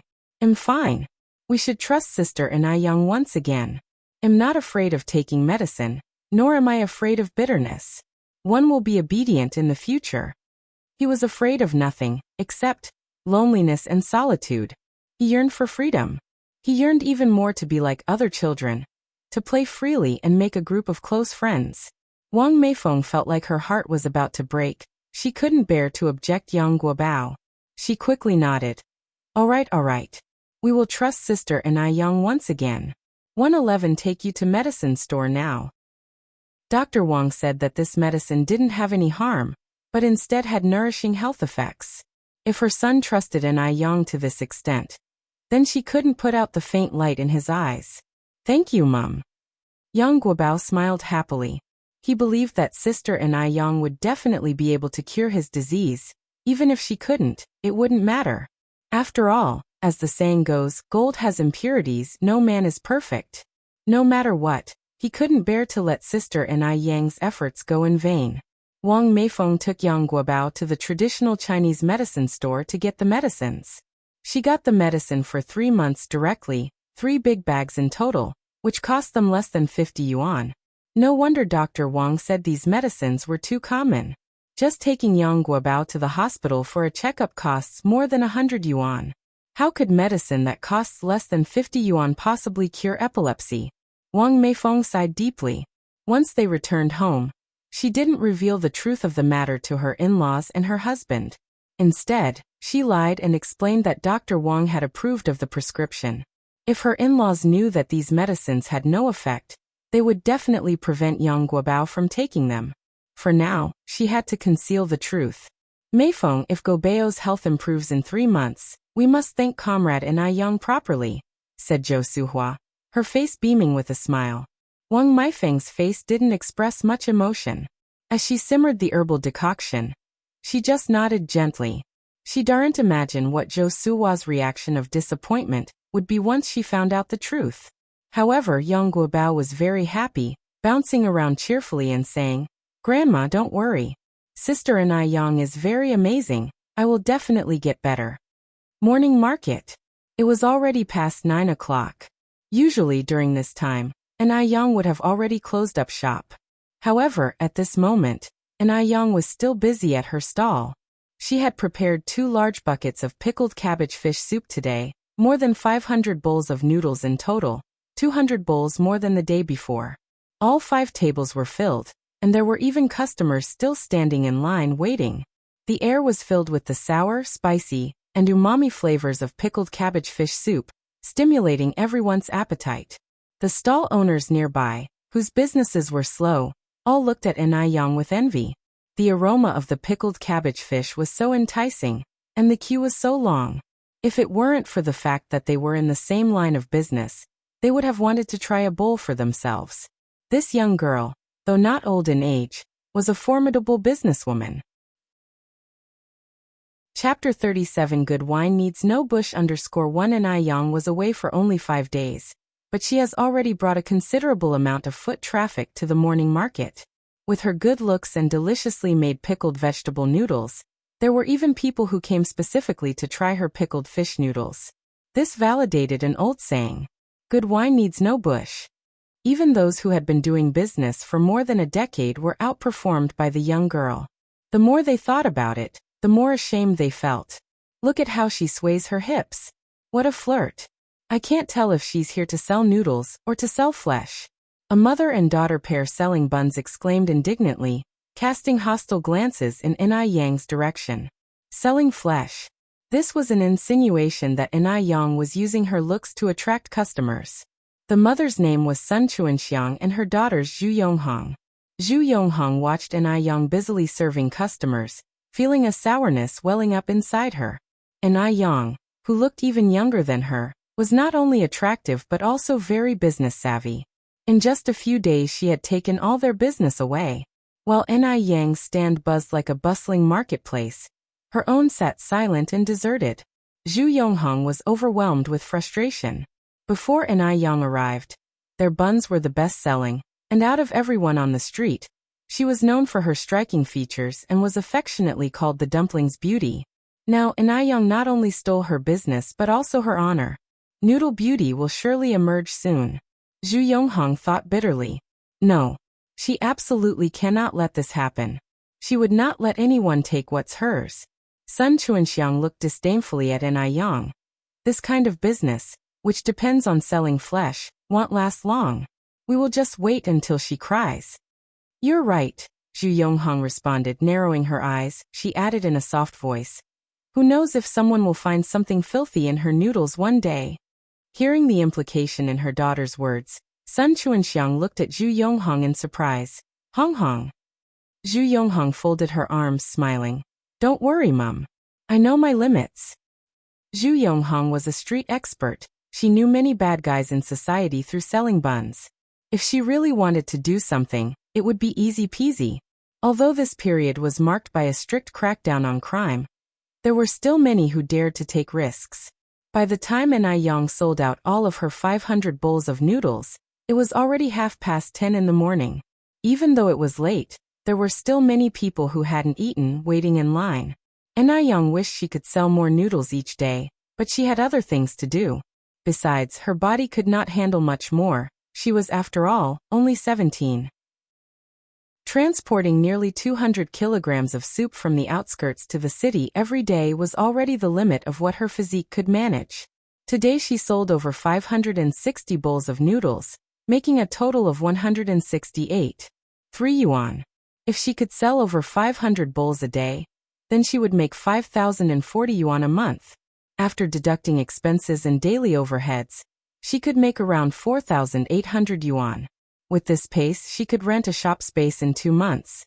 4,800 yuan might be considered a common monthly wage in later generations, but in this era, it was considered a huge amount of money. After all, a worker's salary was only tens of yuan a month at this time. However, the reputation for private enterprise was not great during this period, which is why most families were unwilling to start businesses. It's for this reason that many people who ventured into business in the 1980s eventually became billionaires. Start with small money, then make big money. After tidying up the table and stove, Anna Yang moved all her stuff to the neighboring shop. Usually, Anna Yang came around 8 o'clock and Lu Dongliang would always be waiting at the door on time. But today, due to her delay, Lu Dongliang was nowhere to be found. After arranging the tables and chairs, Anna Yang called out habitually, "Uncle Lu, are you in?" After putting down the stuff, it was necessary to greet the shop's owner. Shortly, the footsteps inside the house could be heard. It must be Lu Dongliang about to make his appearance. Without lifting her head, Anna Yang declared, "Uncle Lu, I've put the table and chairs away. If there's nothing else, I'll leave first." My father left for some errands." A strange male voice sounded in her ear. His voice was as gentle as jade, a stark contrast to Lu Dongliang's coarse voice. Upon hearing this, Anna Yang looked up in surprise. Standing in front of her was a teenager about 17 or 18 years old. He was tall, dressed in the most popular plaid shirt, and was wearing top-quality pants. In the parlance of later generations, he was indeed a handsome young man. During their eye contact, Lu Wei's face turned slightly red and he broke into a nervous sweat. People of this era were truly innocent like this. Anna Yang withdrew her gaze indifferently and smiled. "Since Uncle Lu isn't here, could you please tell him that Anna Yang stopped by? He knows me." Lu Wei nodded in response, "Sure." After a pause he added, "My name is Lu Wei, Lu as in Liu Bei, and Wei as in greatness." Anna Yang returned the gesture politely with a smile. "Nice to meet you. I have things to take care of, so I'm heading home now." With that, she got on her bicycle and left. The bicycle was large and had big iron buckets attached at the back. Despite her slender figure perched atop the bicycle, she exuded an air of unyielding beauty. Indeed, when a person is attractive, they make everything around them beautiful. Watching Anna Yang's figure gradually disappear into the distance, Lu Wei let out a huge sigh of relief. It was strange. He had never been so nervous in the presence of a young girl. Even the belle of his class seemed ordinary to him, but Anna Yang was different. This girl, whom he had only met twice, had left a deep impression on his heart. Unfortunately, she had already dropped out of school. In the future, he was going to university to do great things. A girl who didn't even graduate from junior high school was no different from an illiterate. He couldn't possibly introduce such a girl to others. Remembering this, Lu Wei jolted back to reality, mentally slapping himself. What was he thinking? Today, Anna Yang bought another 60 kilograms of vegetables and 20 fish. Since it was summer, she had to ensure the taste of her pickled cabbage fish soup noodles, so she needed fresh live fish. Dead fish were absolutely unacceptable. Moreover, dead fish weren't good for health.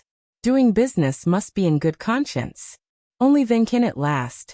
When she got home, Anna Yang washed the vegetables and prepared them for pickling. After a quick meal, she made her way up the mountain with her bamboo basket. The main reason for her trip to the mountain was to find herbal medicines for her mother in Suihua. She had checked at the pharmacy before. The herbal medicines she needed were too expensive.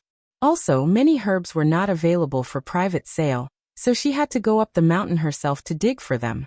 The mountains of this era had not yet been exploited, so the mountains were filled with treasures. Chapter 38 Treasure Hunt in the Mountains. Anna Yang walked along a mountain trail with a small bamboo basket slung on her back. She encountered quite a few villagers along the way.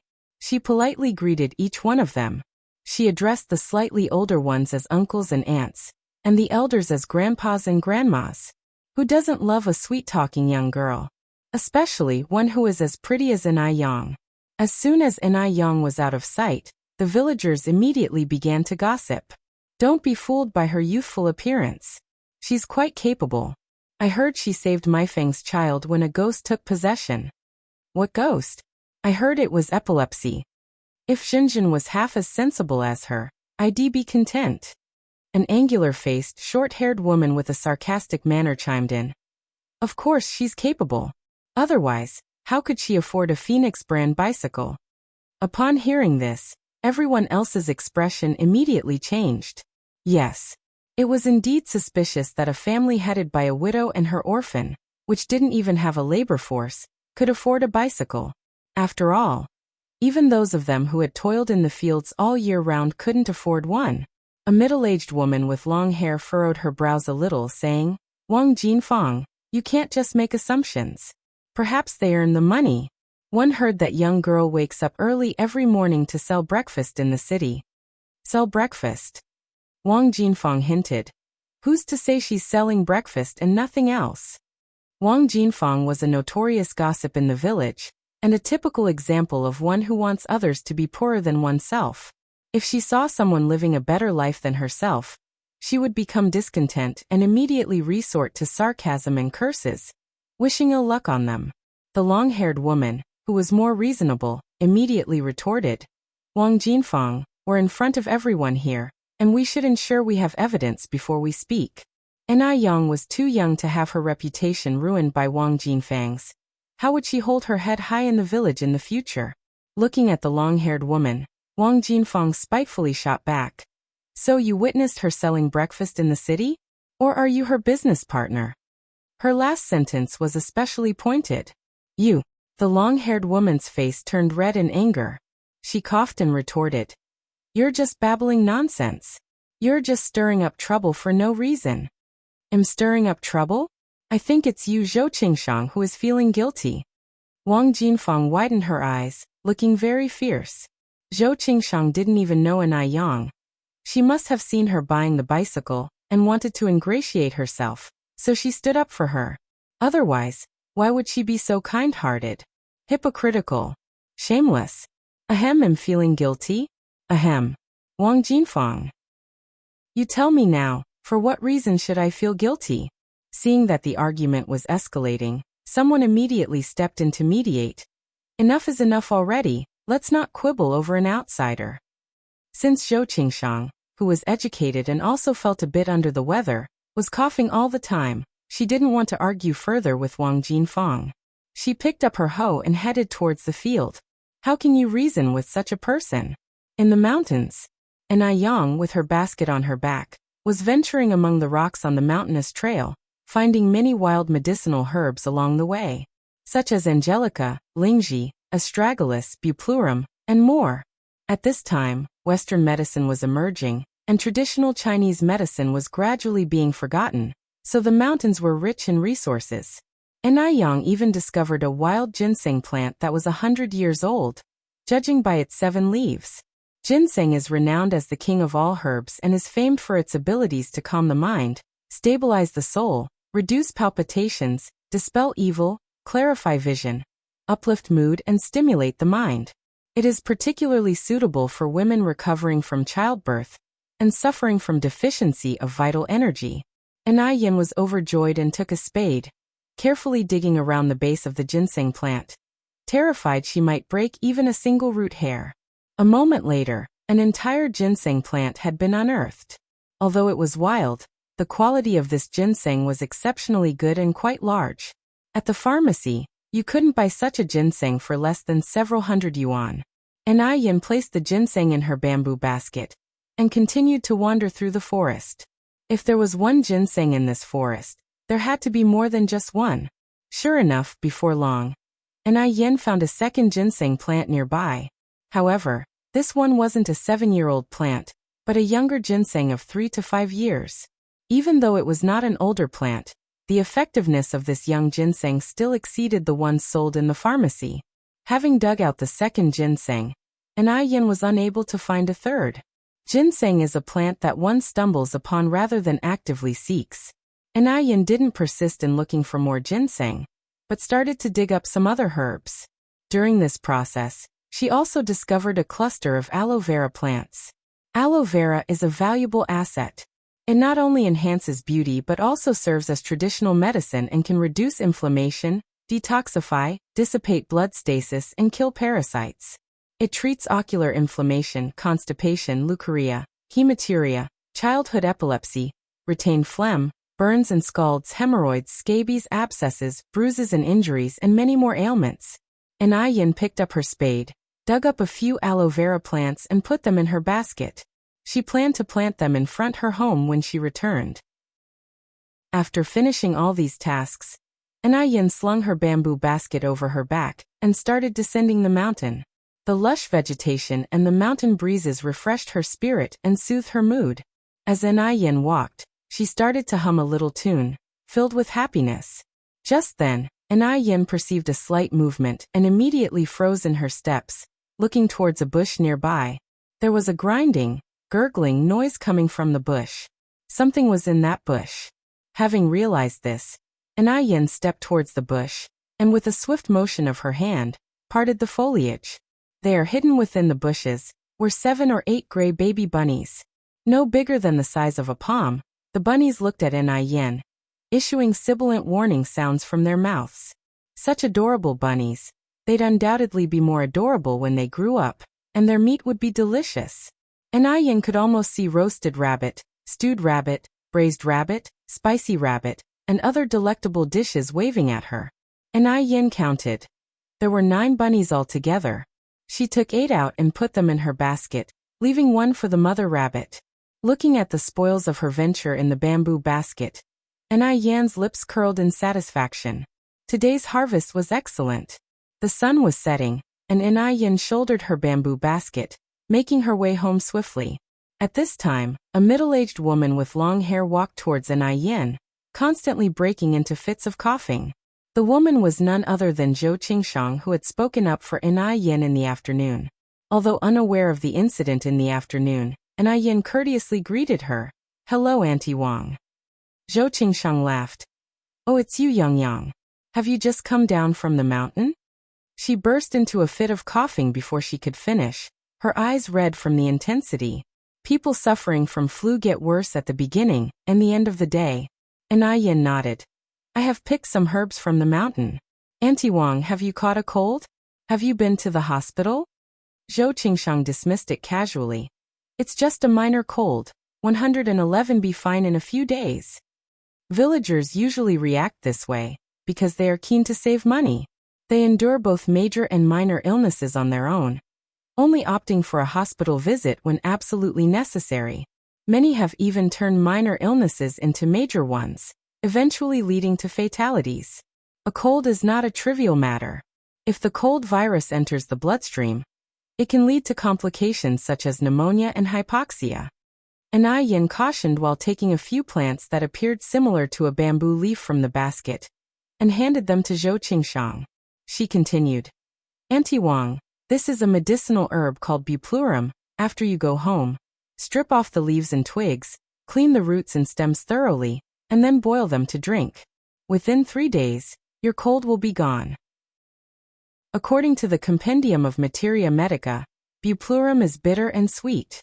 It is capable of dispersing body heat, soothing the liver and lifting yang energy. It is highly effective against colds. In fact, it could cure the cold in a day. 3 days is just a conservative estimate. Chapter 39 caught the little rabbit as Yang had previously saved Yang Guobao. Everyone in the village knew that she was quite capable. Zhou Qingshang also took a great liking to this young girl, promptly taking the buplurum from Yang's hand, laughing as she said, "Thank you so much, Yang. I'll decoct it into a drink as soon as I get home." Yang gave a slight smile, speaking softly, "Auntie Wang, no need for formalities." The more Zhou Qingshang saw of Yang, the more she liked her. She regretted not having a good squabble with that gossipy woman, Wang Jinfang. If she heard the gossipy woman badmouth Enai Yang again, she herself would certainly give her a slap. After saying goodbye to Zhou Qingshang, Enai Yang continued on her way home. It was already 5:30. Since it was June, the sun was still high in the sky.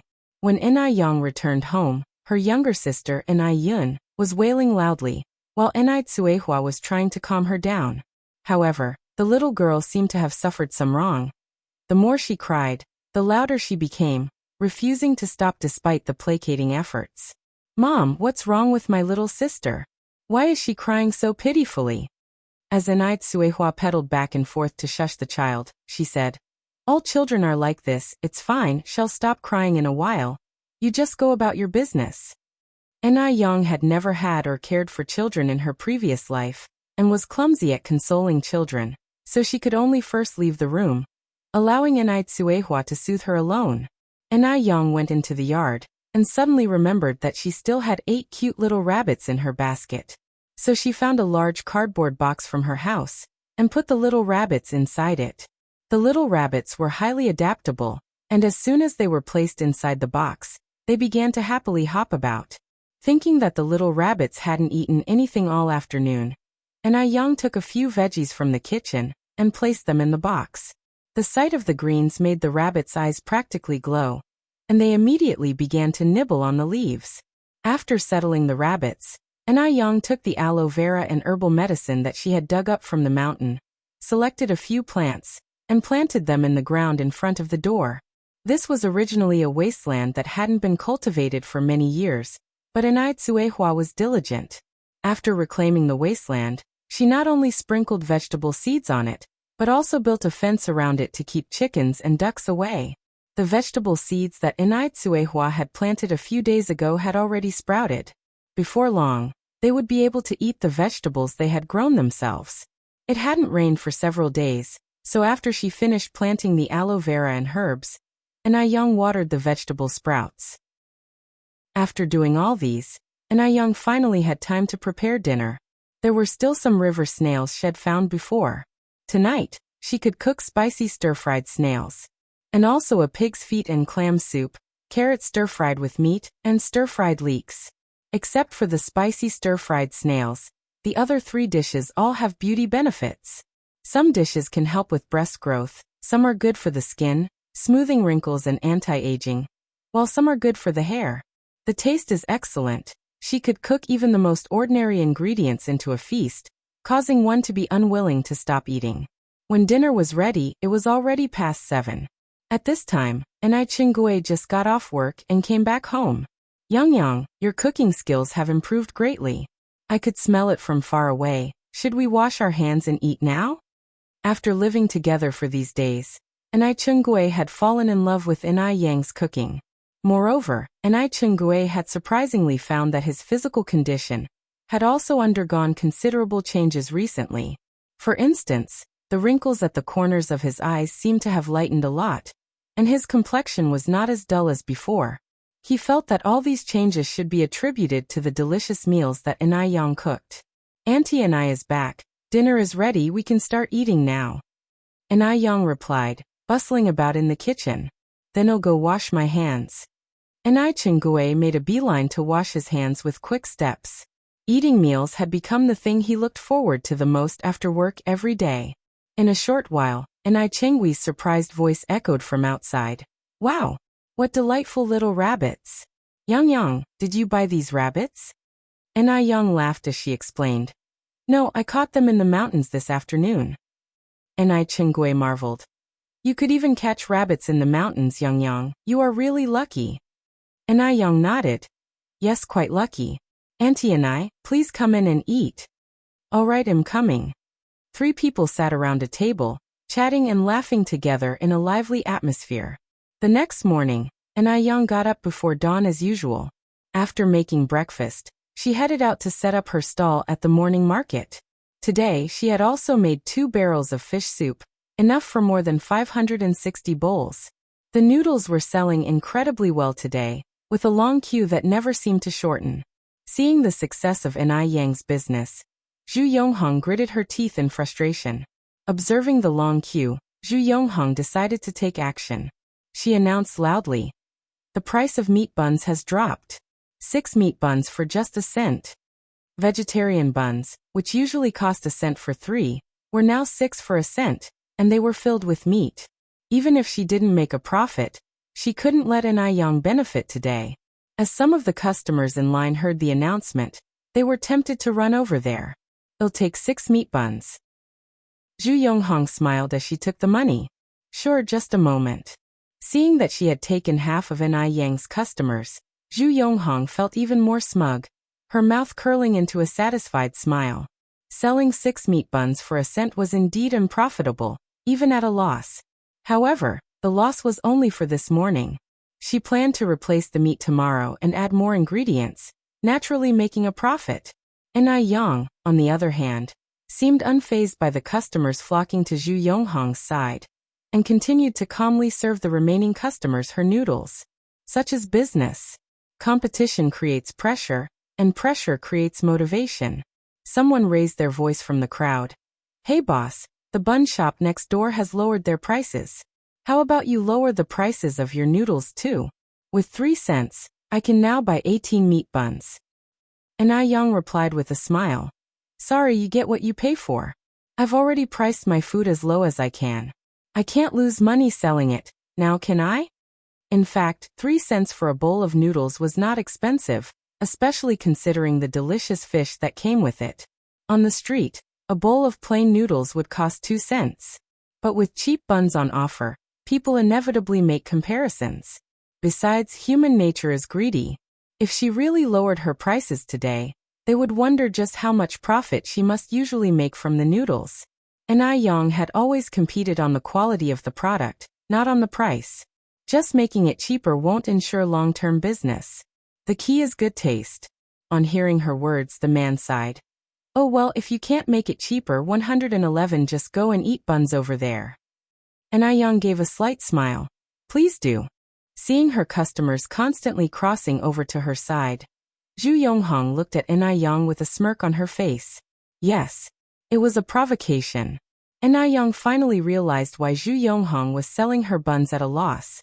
It was to undercut her. Since she was the one starting trouble, Yang could not just sit back and do nothing. If she didn't react, Zhu Yonghong would think that Yang was like her steamed buns, to be handled as she pleased.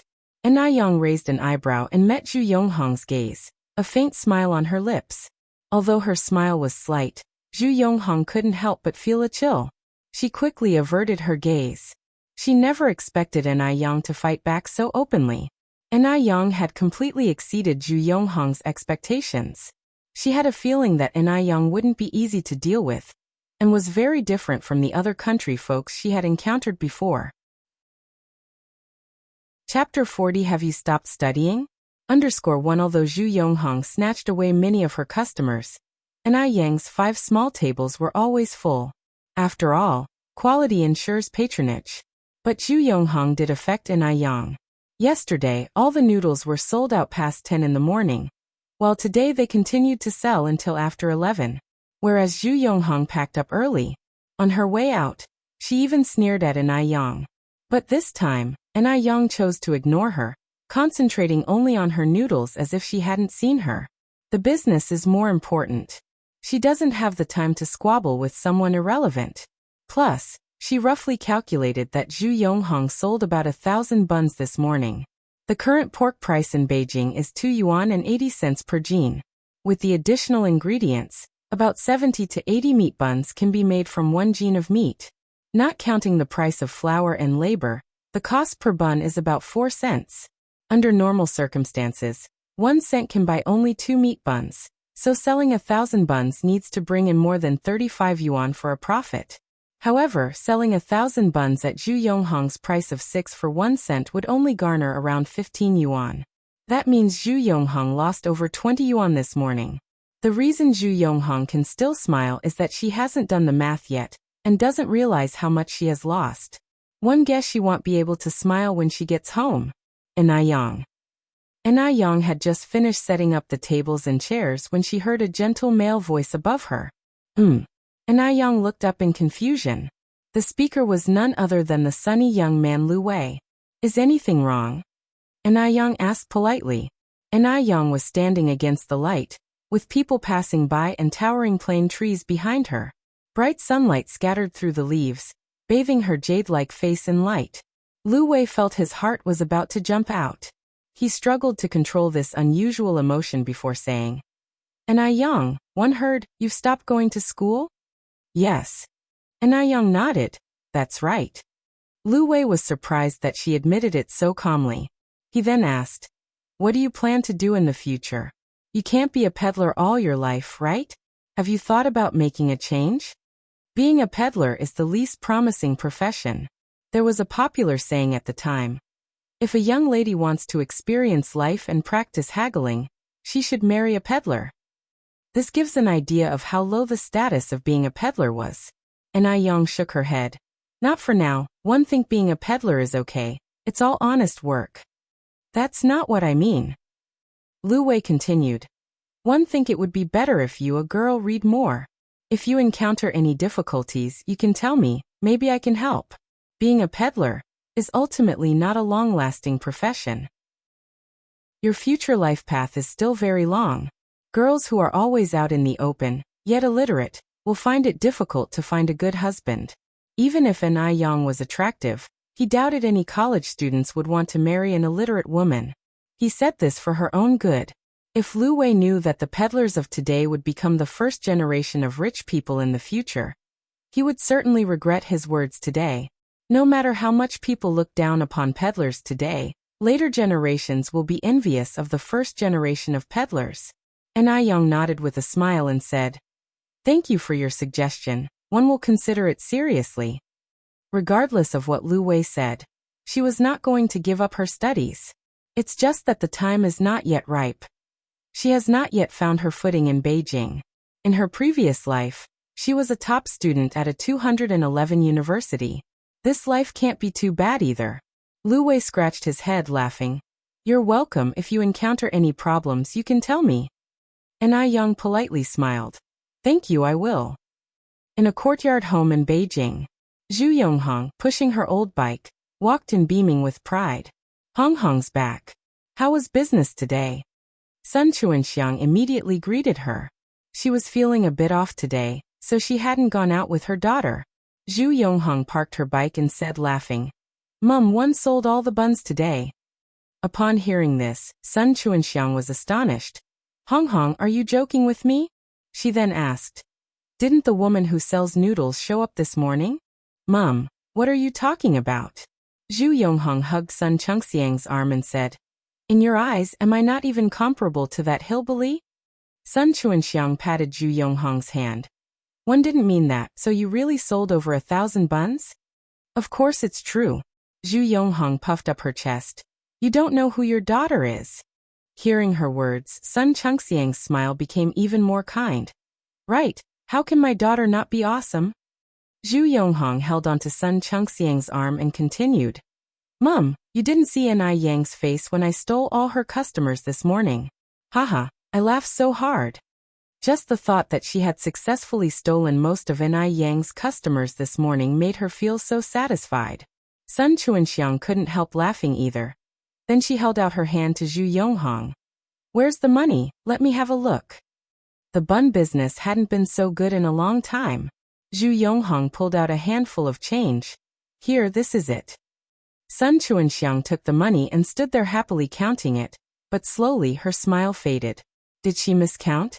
Sun Chuanxiang counted it over and over, but no matter how she counted, it only amounted to 15 yuan and 70 cents. These over 1,000 buns were supposed to sell for at least 37.80 yuan, so why is there so much missing? Hong Hong, is there more money? Sun Chuanxiang looked uneasy. Did her daughter secretly misappropriate the money from selling the buns? That's all there is. Zhu Yonghong frowned slightly. I gave you everything. Sun Chengxiang's face suddenly darkened. Over 1,000 buns total, and hay race only 15 yuan and 70 cents. Where's the other 20 or so yuan? Did you eat it? She still has a son in college, who needs about 50 yuan a month for living expenses. All the money she earns each month goes to her son. Seeing that her son's living expenses for this month have not yet been settled, Of course, Sun Chuanxiang is anxious. Don't worry, let me explain. Zhu Yonghong told the whole truth about this morning to Sun Chuanxiang. After listening, Sun Chuanxiang was immediately furious. She threw all the change in her hand at Zhu Yonghong's face. You good for nothing. Ripoff. You've squandered the buns I worked all night to make.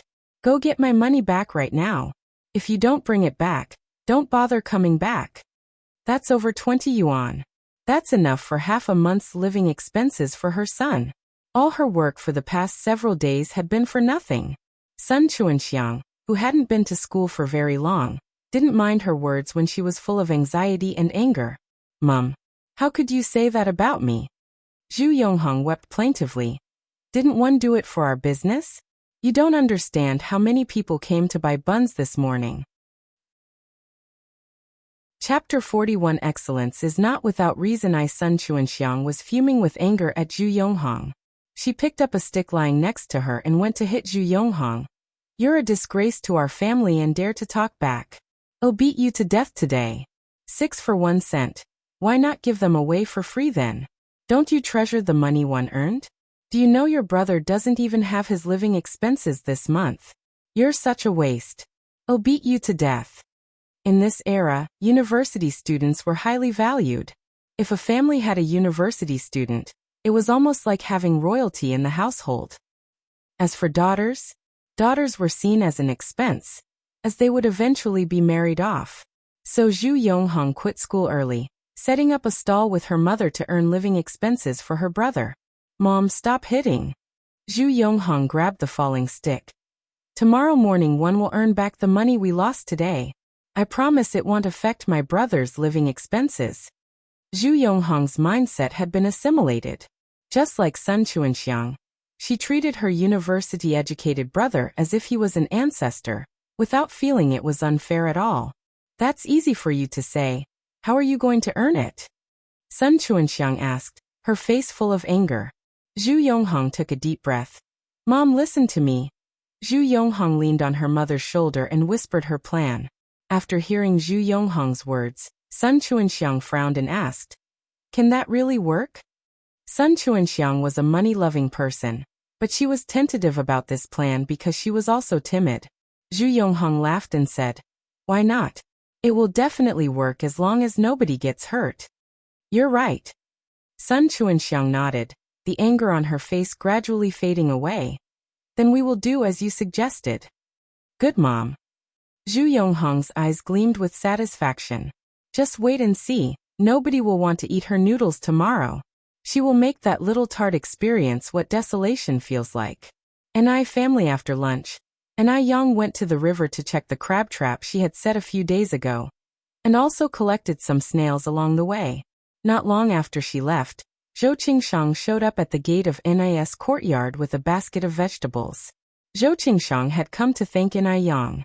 After following Yang's advice and drinking the decoction made from the roots Yang had given her, her cold was gone overnight. When she first took the roots home, people had scoffed, saying such roots couldn't possibly cure a cold. She had also been simply trying when she drank the decoction. She didn't expect that it would work so well. The next morning, her headache was gone, she stopped coughing, and her fever had also subsided. That root was even more effective than the immortal pill. Is Yang at home? Yes, who is it? Cuehua appeared confusedly from inside, looking at Zhou Qingshang. May I ask who you are? Zhou Qingshang smiled and said, You must be Yang's mother, right? I live nearby, my family name is Zhou. Through Yang's dietary care for these days, Cuehua's spirits had significantly improved. Even her facial wrinkles had subsided a lot. Her complexion had improved a lot too. One could see Yang in her eyes. It can be seen that Yang's beauty is all thanks to Cuehua's good genes. Cuehua nodded. Yes, I am Yang's mom. Are you looking for our Yang? Please come inside and sit, she just went out. Well, I came specifically to thank Yang. Zhou Qingshang followed Cuehua into the house, narrating her story of curing her cold as she walked. She boasted about the efficacy of the herbal medicine given by Yang. It sounded as if she wanted to praise Yang to the sky. Upon hearing someone praising her daughter, The mother was naturally pleased. Enai Tsuehua said, laughing. Please sit for a while. I will get you a glass of water. Zhou Qingsheng took Enai Kuihua's hand. No need to keep yourself busy, Yang Yang's mom, she said as she put the basket of vegetables on the table. Yang Yang has helped me a lot, but I didn't have anything as a token of gratitude. These vegetables are all grown by me, you guys can have them. If it's finished, we still have some at home, you can take them from my vegetable garden. Enai Yang and her mother just moved in, so Zhou Qingsheng assumed they must not have any vegetables. That's why she brought over some fresh vegetables. This was indeed a help in urgent need. The basket was filled with yard-long beans, tomatoes, pak choy, cilantro, bitter gourd, celery, spring onions, etc. Big sister, you are too polite. Actually, Yang Yang didn't do much. We can't accept these vegetables. Enai Tsuehua is a straightforward person. She felt like they didn't do enough to deserve such a big advantage. Since one have already brought them, there is no reason to take them back. Unless, Yang Yang's mom, you are disparaging my vegetables because they are not valuable, said Zhou Qingsheng, feigning an upset face. Seeing this, Enai Tsuehua immediately explained. That's not what one meant. Zhou Qingsheng immediately said. Since that's not what you meant, then accept them. They are not something valuable. Having no other choice, Enai Tsuehua had to accept. Big sister, wait a moment. I will empty out the basket for you. With that, Enai Tsuehua took the basket of vegetables into the kitchen. Zhou Qingsheng stood in the living room looking around. It was evident that Enai Tsuehua knew how to manage a home. Everything was neat and orderly, even there was no trace of dust on the tables. All the furniture was arranged neatly. After a while, Enai Tsuehua came out from the kitchen with the basket. It was not empty, it held 2 apples. Reciprocating kindness is a virtue passed down through thousands of years in China.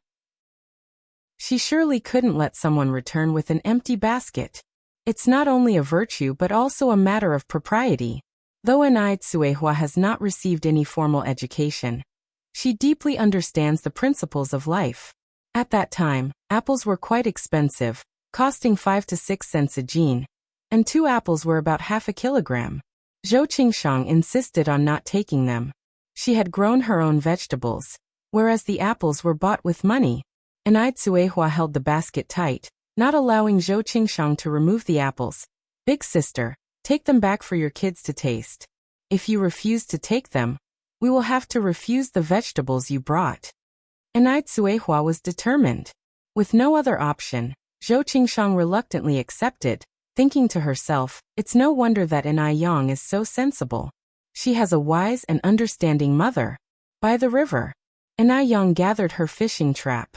This time she got quite a few fish and shrimps, one of which was a grass carp weighing about 7 or 8 jin. Altogether, including the snails that Enai Yang had just picked, there were 2 buckets. As Enai Yang was resetting the trap in the river, Wang Xiuhong approached her from the other side of the riverbank. Wang Xiuhong looked at Enai Yang, who was busy with her fishing trap in the river. A smirk appeared on her face. Her chance for revenge had come. Enai Yang naturally noticed Wang Xiuhong. She immediately saw the ill intention in Wang Xiuhong's eyes. Enai Yang calmly placed the fishing trap, then walked towards the shore. Seeing Enai Yang approaching, Wang Xiuhong felt vaguely uneasy and hurriedly walked in the other direction. Stop! Enai Yang extended her hand and blocked Wang Xiuhong's path. Well, what's the matter? Whenever Wang Xiuhong saw Enai Yang's face, she felt both hatred and fear.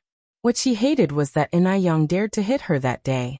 What's more, she had curried favor with Yang Guobao before her. What she feared was that Enai Yang hit her once before. Now she was alone and no match for Enai Yang. Enai Yang cracked a faint smile. Why do you think I'm stopping you? Don't you have an idea in your mind? Chapter 42 Gooden with high EQ. Wang Xiuhong swallowed nervously, took a step back and stammered. Well, what do you mean? Wang Xiuhong hadn't anticipated that Enai Yang would see through her so easily, or that Enai Yang would proactively confront her. In theory, Enai Yang, being an outsider, should have been acting more low-key. But was she? Rather than acting submissively, Enai Yang was assertive and intimidating. No one could humiliate her even in the slightest. Wang Xiuhong looked at Enai Yang, immediately meeting a pair of sharp eyes with a clear division between black and white. The depth of her eyes shimmered with the reflection of light. This gaze was unlike any of her peers, or even adults, that Wang Xiuhong had encountered before. It was pure, transparent, confident, and calm. In short, it wasn't the look one would expect in a teenage girl. Wang Xiuhong took another silent step back and nervously said, "I don't understand what you're talking about." Enai Yang slightly curled her lips. "It's okay if you don't understand, I can explain it again."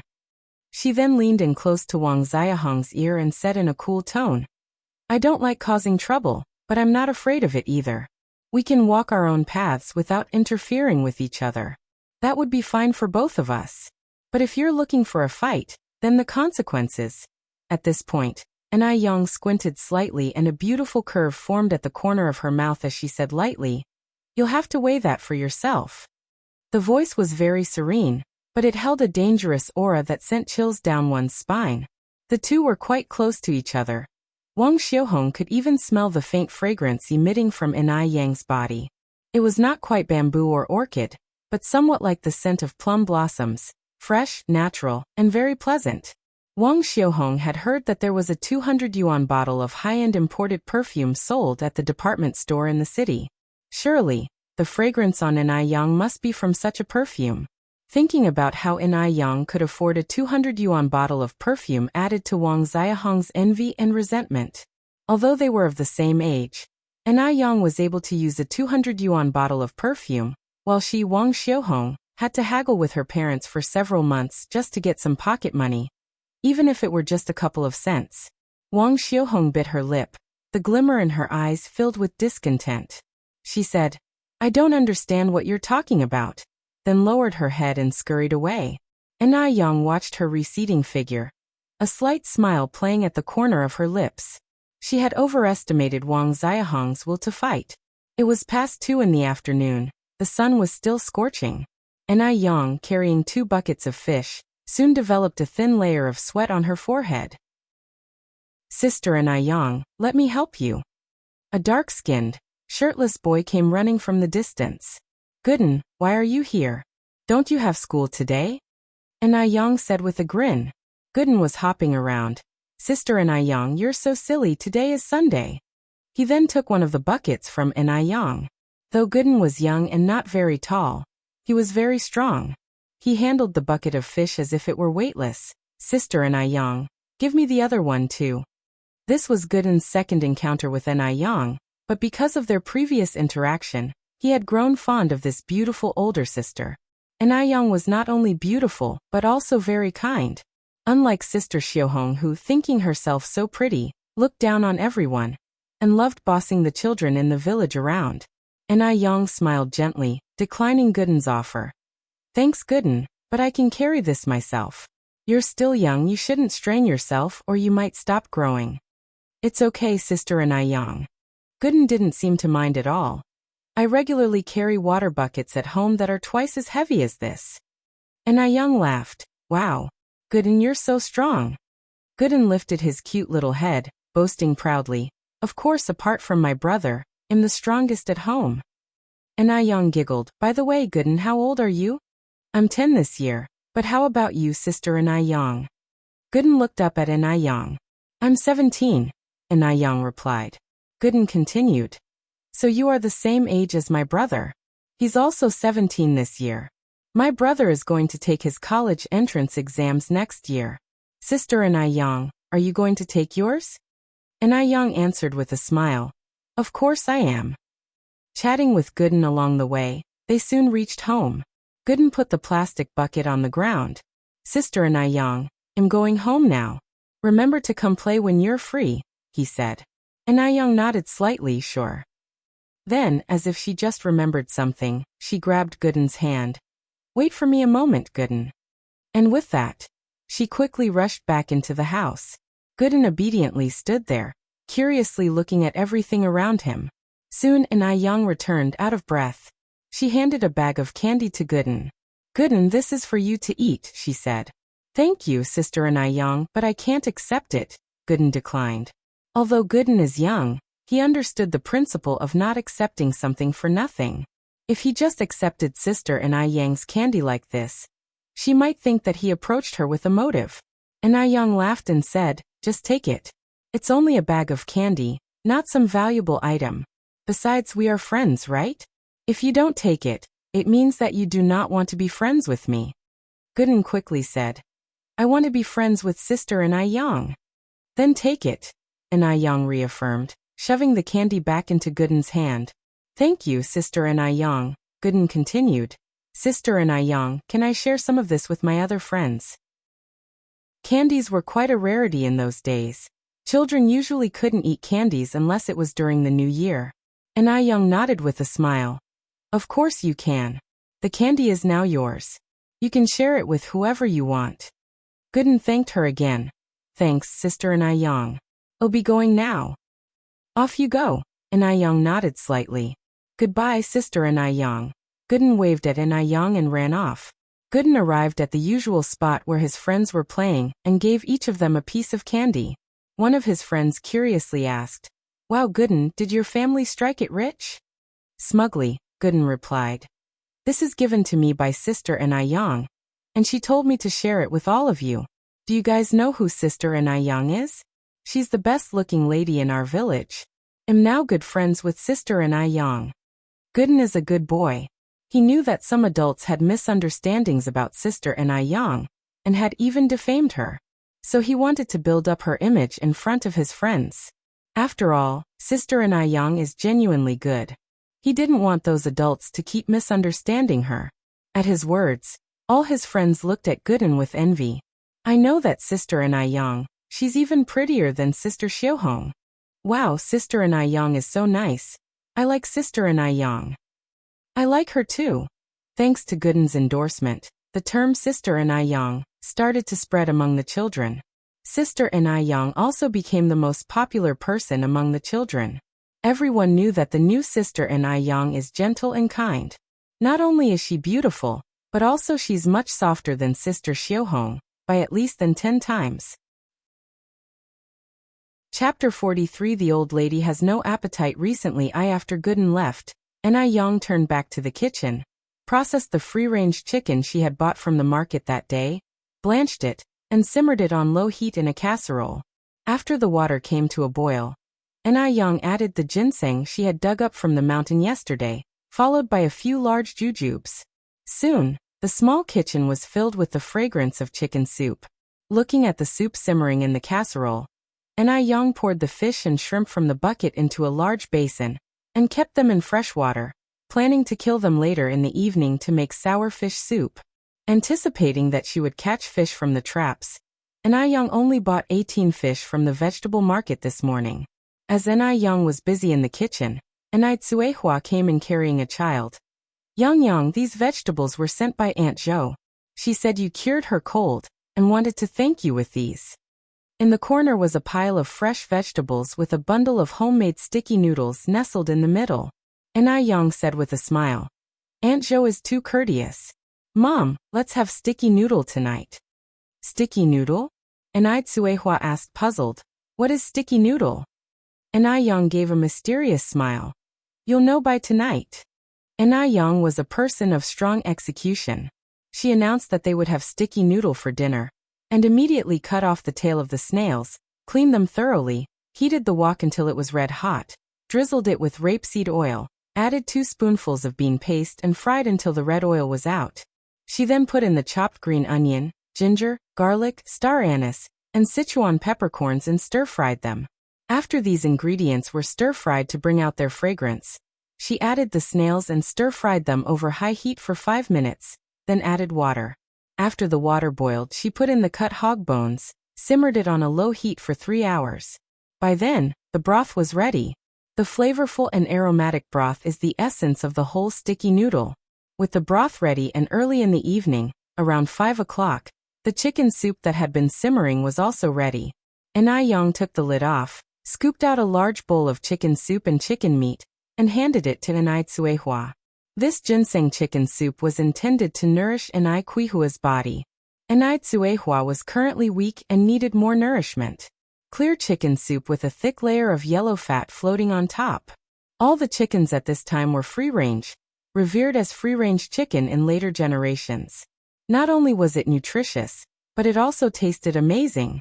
Adding a bit of salt made the soup delicious, and the chicken melt in the mouth. In the beginning, Anai Tsuehua refused to drink the chicken soup. Anai Yang tricked her by telling her that she had already had some herself. Only then did Anai Tsuehua hesitantly drink it. Evening came in a blink of an eye, and it was time for Anai Chingue to return home. Anai Yang boiled a pot of water, blanched the sticky noodles, greens and black fungus in it, scooped them out into a bowl, then poured the prepared snail broth on top and sprinkled it with spring onions and cilantro. If you like chili, you could add a spoon of chili sauce and fragrant vinegar. A bowl of fragrantly steaming sticky noodle is then ready. As soon as Anai Yang brought the blanched noodles to the table, Anai Chingue returned. She smelled the fragrance just as she arrived at the door. Yang, what's for dinner? It smells so good. Aunt Anai is back home. We're having sticky noodle for dinner. Anai Yang replied with a radiant smile. Anai Tsuehua laughed and said, Our Yang loves to make these exotic dishes.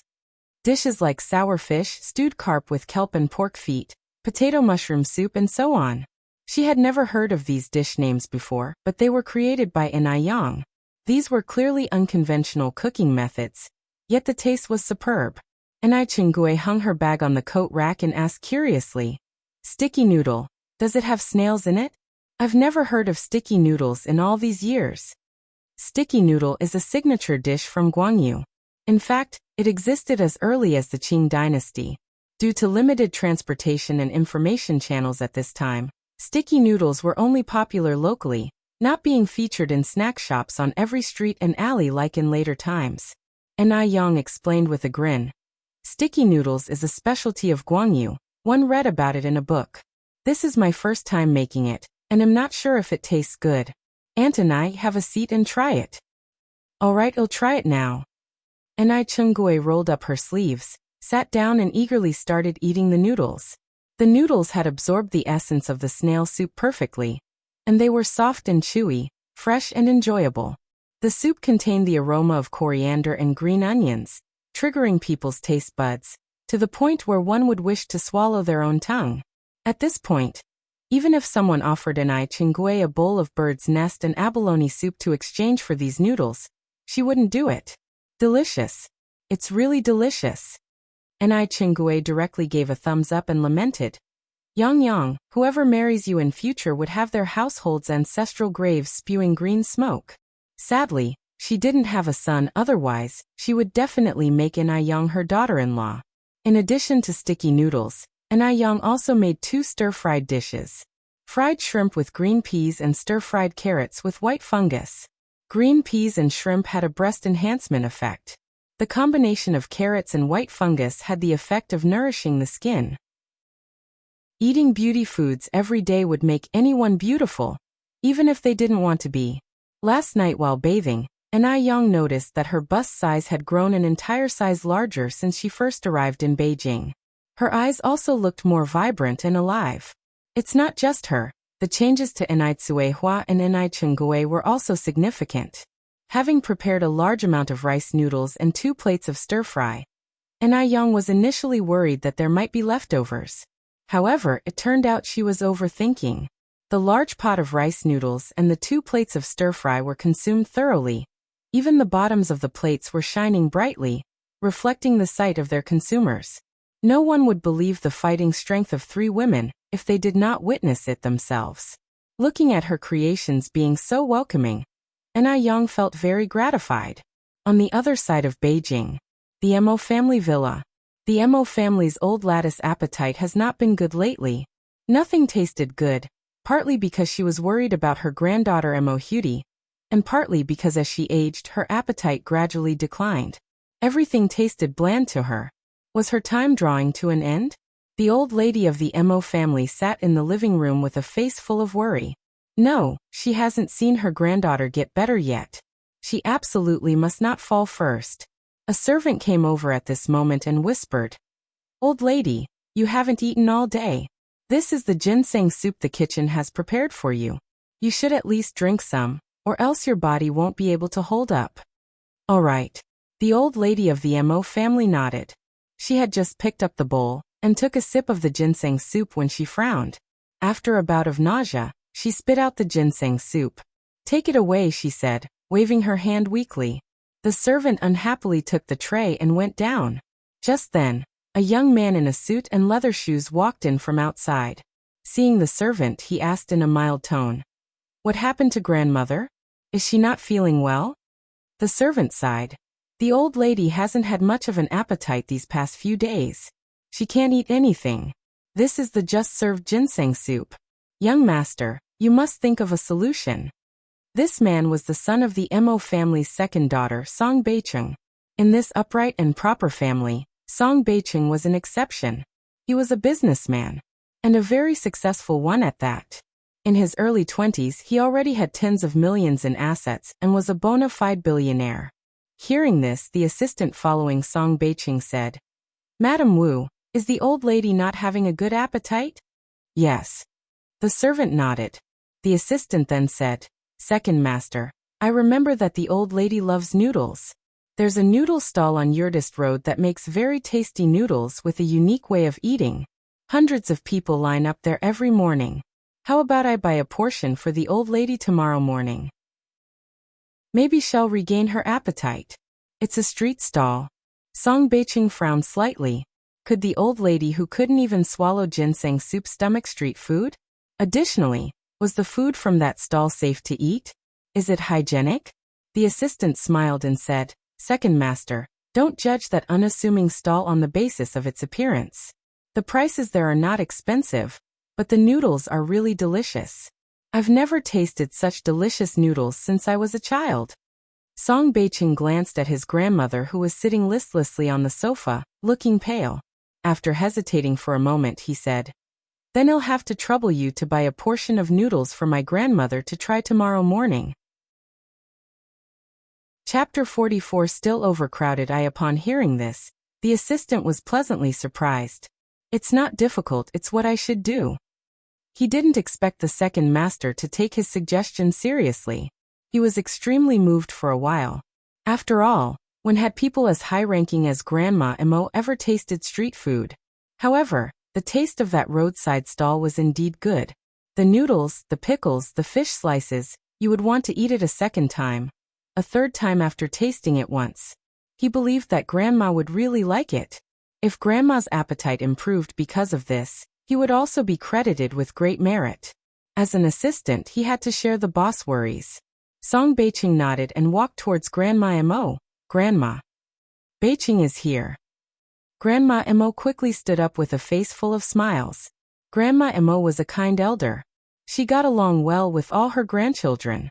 Song Beicheng helped Grandma Mo sit down. "Grandma, I heard from Mom Wu that you're not eating properly again." Grandma Mo sighed.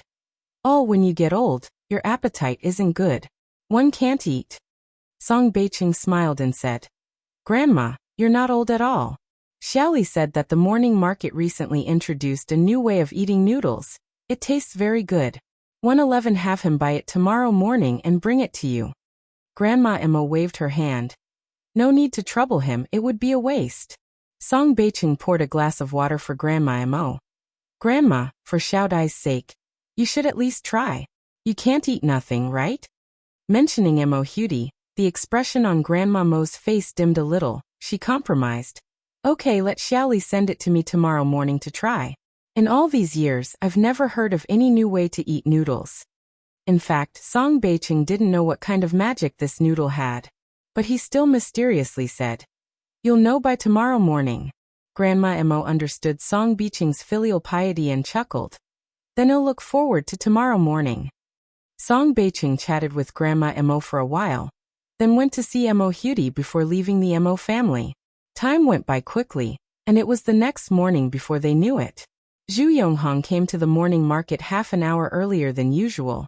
She had originally thought that her stall would certainly be crowded this morning, but she didn't expect it to be Ni Yang's place that was actually overcrowded. Ni Yang hadn't arrived yet, but a queue had already formed there. Zhu Yonghong gritted her teeth in anger, then put on a smile and shouted, "Meat buns are cheaper, 6 for 1 cent. 6 for 1 cent. She had prepared more than 3,000 meat buns today. Surely she would be able to make up for the money lost yesterday. Contrary to Zhu Yonghong's expectation, these people did not swarm over like yesterday when they heard 6 meat buns for 1 cent. Only 2 or 3 people came over to buy some because it was cheap. How could this be? Zhu Yonghong's heart suddenly chilled. Clearly, her business was very good yesterday. What kind of magic potion had Enai Yang fed these people? In fact, these customers were all Enai Yang's regular customers. They were used to eating sour fish noodles. Besides, most of them had tried buns yesterday. The taste of those buns was nowhere near half as good as the sour fish. Moreover, the sour fish noodles were not very expensive, only 3 cents a bowl, which included vegetables, noodles, and soup, which was a great deal. Therefore, they came early to line up today, waiting for Enai Yang to start his business. Before long, Enai Yang rode her bike over to the scene. The crowd's eyes lit up at her arrival. "Little boss, you finally came." Enai Yang smiled and said, "Sorry to keep you all waiting." A few minutes later, with the help of several customers, Enai Yang swiftly set up the tables and chairs and struck up the stove. The first customer of the day was a young man dressed in a respectable white shirt. He handed his thermos to Enai Yang and politely said, "Hello, could I trouble you for 2 portions? One to eat here and the other packed to go." Enai Yang nodded with a smile, accepting the thermos. "Hello, that'll be 6 cents. Please take a seat over there. One will bring you the noodles shortly." Li Gongqing handed Enai Yang 6 cents, then went and sat down at an empty spot. He had seen Enai Yang more than once, but each time, this young girl would dazzle him anew. As an assistant to Song Beicheng, Li Gongqing often frequented high society events following behind Song Beicheng. He had met many prestigious ladies, but he had never seen one as beautiful as Enai Yang. Even the movie stars couldn't compare to Enai Yang. If he could marry such a beautiful wife, he wouldn't mind even if it was all just a dream. Actually, he himself wasn't lacking either. He earned a high salary of 30 yuan per month, owned a house in Beijing, and his appearance was above average. People of this era were slightly more innocent. They wouldn't dare express their feelings for the girls they liked openly. Li Gongqing wondered, should he seek a matchmaker? Whether it would work or not, he had to give it a try. While he was in deep thought, a bowl of fragrant noodles was placed in front of him. A faint voice came from above. "Please enjoy these first. As for the noodles to go, I'll prepare them for you after you finish eating here. Otherwise, the noodles will become mushy over time." What a considerate girl. Li Gongqing mused internally before looking up and replying, "Thank you." "You're welcome." Enai Yang replied and headed back to her stall to prepare more noodles. At this time, most of the customers brought their own bowls and chopsticks. Many people, due to lack of seating, ate while squatting on the ground.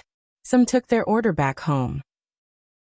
Zhu Yonghong saw how Enai Yang's business was booming and couldn't help but feel annoyed. He called out loudly, "Meat buns. Freshly cooked meat buns. 6 for a cent, 6 for a cent." Despite Zhu Yonghong's effort, not many were buying. Li Gongqing quickly finished his noodles and prepared to approach Enai Yang. But in front of him, a fair, clean hand appeared. It was as delicate as jade, with slender fingers and smooth skin. The round nails were neatly trimmed, like rows of tiny shells. Graceful and beautiful. It was clearly the hand of a lady of high stature. Looking at this hand, Li Gongqing felt a sense of inferiority emerging. Enai Yang placed the thermos on the table. "Here are your noodles. One, put the chili separately in a bag. If you like spicy food, you can add some when you eat."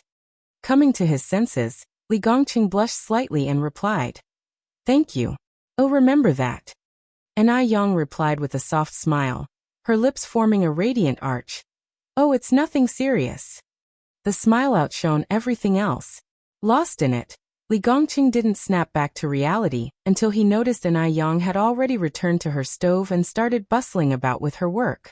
Recalling his task, Li Gongqing jolted. He picked up the thermos and quickly pedaled away on his bike. Fortunately, the Mo residence wasn't far away. In about 10 minutes, Li Gongqing arrived there. Lady Mo, always an early riser, was sitting on the couch in the living room, drinking milk. Her expression seemed unpleasant. She seemed to be forcing herself to gulp down the milk. "Madam, good morning. I've brought the noodles." Li Gongcheng respectfully handed the thermos to Lady Mo. Chapter 45 Stunning Noodles. _1 Seeing Li Gongcheng arrive, old Lady Mo put her milk cup on the tea table and kindly said, "Xiaoli is here, take a seat." Li Gongcheng responded with a smile. "I won't sit, old lady. The second master has a flight to Guangguan at 10 o'clock. Today, our driver Mr. Wang is not here, and I have to take him to the airport. Eat your noodles while they are hot, they'll stick together in a bit." Guangguan. Old Lady Mo frowned slightly. "So far. When is he coming back?" Li Gongcheng continued. "He just has to sign a contract and can come back the same day." "Oh," old Lady Mo nodded, sighing. "Transportation is so advanced now. It would have taken 3 to 5 days to get to Guangguan 10 years ago, but now you can go and return on the same day. It's like a dream. There's a whole distance of over 2,100 kilometers between Beijing and Guangguan." Li Gongcheng scratched his head. "Indeed, our China is becoming more and more powerful, and it will only get better in the future." He continued. "Old lady, these noodles taste really good. Eat them while they are hot. Oh, there's homemade chili in it too. You can add some if you like spicy food. One have to go now. I'll come and visit you when I have time." "Sure, go ahead, your work is more important," old Lady Mo said, waving her hand with a smile. After Li Gongcheng left, old Lady Mo sighed slightly and glanced at the insulated box.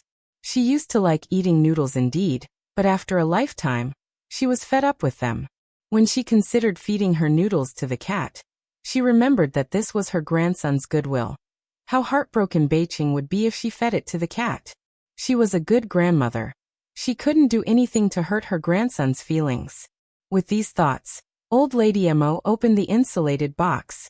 As soon as the cover was lifted, a tempting aroma rushed into her face, instantly whetting the appetite. Old Lady Mo's face was full of surprise. The bowl of noodles completely exceeded her expectations. On the golden soup noodles were tender white fish slices and pickled cabbage, sprinkled with white sesame and cilantro. Just smelling it would make you salivate. Old Lady Mo, who usually had a poor appetite, suddenly felt a great urge to eat. She started slurping the noodles, which fully absorbed the fresh and tangy pickled cabbage fish soup, made them irresistibly delicious. Just one taste and you'll want another. She felt like she could eat her tongue. Before long, old Lady Mo was sweating profusely, her face flushed, and the strength that had previously disappeared slowly began to recover. She looked a lot more lively overall. When the maid came to deliver chicken soup, she was stunned. Was this really old Lady Mo eating? Old lady? The maid looked at old Lady Mo with a stunned expression. How long has it been since she last saw old Lady Mo enjoying her food so much? Old Lady Mo, without raising her head, said, "Just leave the soup there, I'll drink it later." Okay. The maid put the chicken soup on the table. When she had finished, old Lady Mo gulped down the noodle soup from the thermos, looked at the maid, and said with an unsatisfied expression, "Mother Wu, get me another bowl of noodles." Old Lady Mo was never a foodie, but she had been conquered by these noodles. She had never known that a simple bowl of noodles could be so delicious. Despite fish being in it, there wasn't even a hint of fishy taste. The meat was incredibly tender. Only then did Mother Wu, stunned, say, "Old lady, should I ask the kitchen to cook you some noodles?" Only then old Lady Mo realized that the noodles were bought from outside. She laughed and said, "Never mind, our kitchen can't make them as tasty. 111, just call Beicheng." With that, old Lady Mo made the call. As soon as the call got through, old Lady Mo couldn't wait to say, "Beicheng, the noodles that Xiaoli delivered are so delicious. Your grandma has lived for so long but has never tasted such delicious noodles. Can you please ask Xiaoli to deliver another bowl to me?" One bowl was simply not enough. Old Lady Mo was still hungry, and this bowl was already empty. On the other end, Beicheng was also slightly startled, then gently said, "Okay, Grandma, wait a moment, I'll talk to Xiaoli now." After hanging up the phone, Beicheng couldn't help wondering just what kind of noodles would make his picky grandma rave about them. Could the unlicensed noodles sold at the small stall really taste that good? Surely, just like children, The elderly love novelty. Perhaps, there was nothing special about these noodles, it was merely the novelty factor. Beiqing touched his temple. The corners of his mouth curled up in a helpless smile.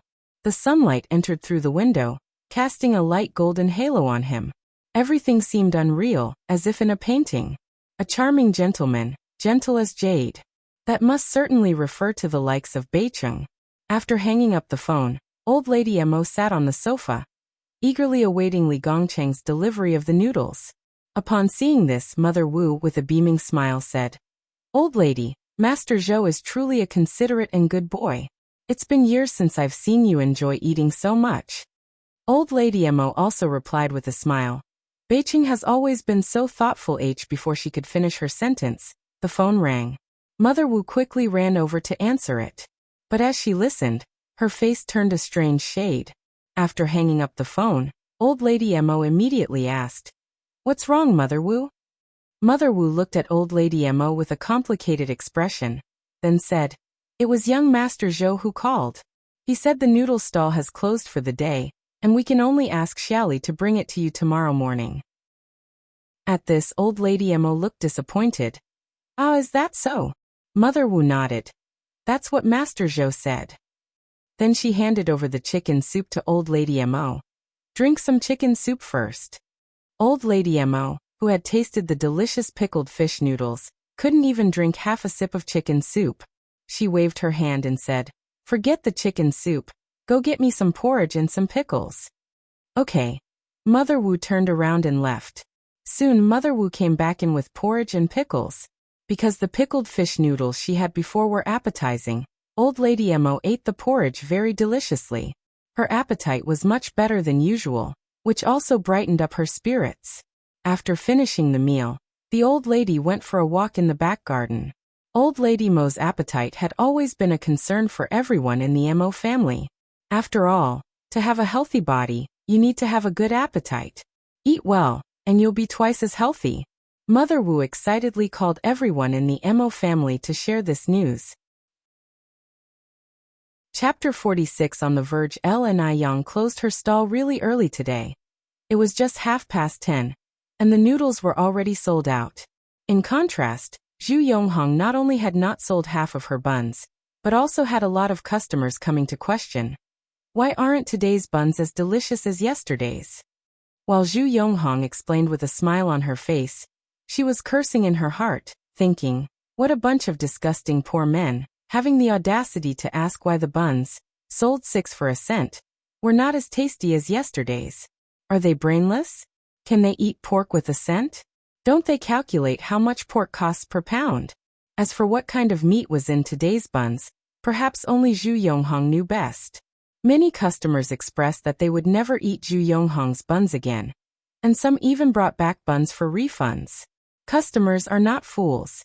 When pork was replaced with something else, anyone could taste the difference. Damn Yang, the little bitch.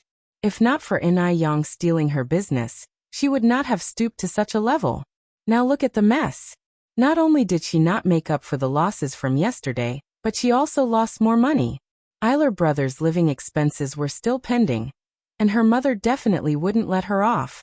The more Zhu Yonghong thought about it, the angrier she became, so angry she wanted to tear Yang apart. She walked up to Yang, lifted her chin high, biting her lip, and her eyes seemed poisoned. The fire of jealousy was about to burn Yang to ashes, and she grinded her teeth and said, "Yang, you are something else." Upon hearing this, Yang turned around and looked at Zhu Yonghong, giving a faint smile, speak in a calm tone. One know I'm excellent, thanks for the compliment." "You." Zhu Yonghong seemed to have punched cotton, so exasperated she couldn't speak, pointing at Yang. You. Seeing this, Yang's smile grew bigger. She took 2 steps forward, speaking with a sage-like tone. "Anger harms the liver. You're still so young. Why hurt your own body? You're not young anymore. Stop doing things that are not above board. You should know, the gods are watching over your head." As she said the last sentence, Yang took another 2 steps forward, looking down at Zhu Yonghong with a hint of a smile at the corner of her mouth. Eiler's gaze at Zhu Yonghong was like looking at a clown. Zhu Yonghong was like a mute eating coptis root, having trouble speaking. She can't possibly admit to her jealousy of An Yang that she had switched the pork in the buns with other meat, resulting in a failed sneaky move that benefited An Yang. An Yang couldn't be bothered to say anything more to Zhu Yonghong. She turned around, pushed her bike and walked away. Zhu Yonghong looked at An Yang's back, her fists clenched tightly. Wait and see, you bitch. She would not swallow this bitter pill just like that. An Yang took a round at the vegetable market, bought some ingredients, and then rode her bike home. It rained last night. The way back to the village was muddy and tough to walk. Plus, An Yang had a cart full of stuff with her, making the journey even harder. Under the circumstances, An Yang had no choice but to stop riding the bike and push it forward instead. At this moment, a group of children came running from afar. It's Sister An Yang, that's Sister An Yang. It's Sister An Yang. The children started to cheer. The cheering startled An Yang. When did she become so popular among the villagers? Beyond a child named Gooden, she didn't seem familiar with the other kids. But Gooden went to school today. What are these kids up to? Before An Yang could react, the children swarmed her. Sister An Yang, we've come to help you. Some of them helped An Yang carry things, and some helped her push the cart. The saying there is strength in numbers held true as the cart was quickly pushed out of the mire. An Yang didn't even have time to thank them before the children scattered again. Looking at the well-parked cart, and then at the children who had already run off, An Yang called out, "Kids, thank you. Whenever you get the chance, come over to my house to play." Upon hearing her, one of the slightly older children turned around and smiled. "No problem, Sister An Yang." As soon as he finished speaking, he skipped away to catch up with his friends. The village children were like that, innocent, kind, and grateful. An Yang cast a soft smile at the retreating figures of the children. She thought to herself that she must find some time to express her gratitude to these children, and let them know that God does not shortchange the kind-hearted. Meanwhile, Wang Meifeng was boiling traditional medicine in the kitchen. Just then, the living room door was pushed open, followed by footsteps and Yang Guobao's voice calling Grandma. Typically, Zhou Suhua would respond warmly to Yang Guobao, but today was different. Zhou Suhua remained silent. "Grandma." Yang Guobao followed Zhou Suhua to the kitchen. Zhou Suhua wore a dark expression on her face, as if a storm was brewing. "Mom." Wang Meifeng poured the boiled soup into a bowl, and looked at Zhou Suhua with a perplexed expression. With a serious look on her face, Zhou Suhua said, "One need to talk to you." Once she finished, she turned and walked toward the bedroom. "Okay." Wang Meifeng left the soup on the stove and followed Zhou Suhua into the bedroom. "Mom, what do you need?" Wang Meifeng looked at Zhou Suhua's back, asking the question. "I went to see Dr. Wang today." Zhou Suhua turned around, her face devoid of any expression. She then asked, "Why did you lie to us?" Wang Meifeng's eyes flashed. "Mom, one don't understand what you're talking about." Zhou Suhua sternly said, "That medicine can't cure Guobao's illness at all." "Comrade Wang Meifeng, what are you trying to do?" Wang Meifeng exhaled.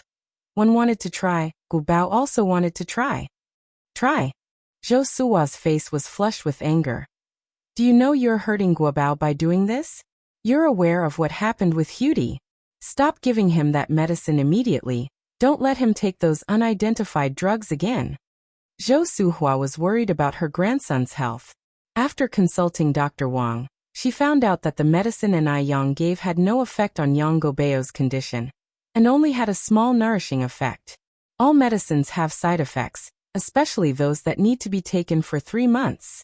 Yang Guobao was still a child. How could his small body withstand that? Wang Meifeng wasn't helping him. She was harming him. "I am Guobao's mother. I hope more than anyone that Guobao can enjoy a free and happy childhood like other children. Mom, I take your advice on everything, but not this." Wang Meifeng was firm in her decision. Plus, she couldn't tell if it was just her imagination, but since Yang Guobao started drinking the medicine, his energy seemed to have improved. Although he had only been drinking it for 5 short days, he hadn't had a single episode during this time. As a daughter-in-law, Wang Meifeng had never opposed Zhou Suhua. Now Zhou Suhua was furious, her whole body shaking. She said sternly, "Wang Meifeng, you received a higher education. How could you be so foolish? Dr. Wang is a descendant of a royal doctor. And I Yang you mentioned is nothing more than an unlicensed rural doctor. Yet you would rather trust her than Dr. Wang. You are playing with Gobeo's life. From today, stop feeding my grandson this medicine. Chapter 47. One day will come back in tears. Zhou Suhua's last words had an especially strong tone. Wang Meifeng had been married into the Yang family for over 7 years, during which she never argued with her mother-in-law. However, this time, both the mother-in-law and daughter-in-law showed some firmness. I'm sorry, Mom. Please forgive me, one can't listen to you this time. Wang Meifeng bowed slightly towards Zhou Suhua and began to walk towards the door. Even if there was only a 1% chance of hope, she was determined to keep feeding the medicine to Wang Guobao. She couldn't let her child's world lose its light. Ever since he started taking the medicine, Yang Guobao's condition had been really good. He was very positive and optimistic. So this time, Wang Meifeng chose to believe in Enai Yang and herself. Wang Meifeng, Zhou Suhua roared angrily, with her shoulders shaking. Mom. Wang Meifeng turned around calmly, looking at Zhou Suhua. If anything does happen to Guobao, 1 am willing to pay with my life. Is that acceptable? Words dropped. Wang Meifeng turned back and walked into the kitchen as if nothing had happened, beckoning Yang Guobao to come take his medicine. At this stage, Zhou Suhua was at a loss for words, so she picked up an antique vase in anger and smashed it hard onto the floor. There was a clatter as shards flew everywhere. Yang Guobao, who was drinking his medicine, was frightened and shivered. He looked helplessly at Wang Meifeng. Mom, what's wrong with Grandma? Wang Meifeng laughed lightly. Perhaps the grandma is a little upset. You go cheer her up for a bit when you finish your medicine. Okay. Yang Guobao nodded and said in a very sensible manner. I will go after finishing my medicine. All right. Wang Meifeng nodded with a slight smile. Just then, Zhou Suhua's voice echoed in the air. Wang Meifeng, if anything happens to my grandson, one will never let you off. What an outrage. She was completely outrageous. Wang Meifeng simply was not fit to be a mother. She had no idea what that barefoot doctor with no reputation had given Wang Meifeng, that she had so much trust in her. Zhou Suhua was shaking with anger. Because of Wang Meifeng's stubbornness, the entire in-laws' house isolated Wang Meifeng. Her husband, Yang Changjing, was also not very willing to talk to her.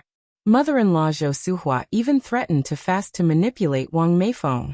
With no other options, Wang Meifeng decided to take Yang Guobao to her mother's rural house to avoid further escalation of the conflict.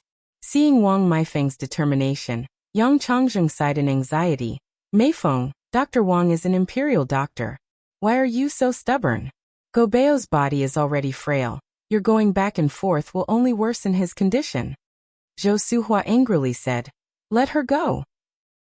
One day she'll be crying to come back begging us. On that same day, Wang Meifeng took Yang Guobao back to her mother's house in the countryside. Yang Guobao liked it there. He and Wang Meifeng said their goodbyes and he headed straight for Enai Yang's house.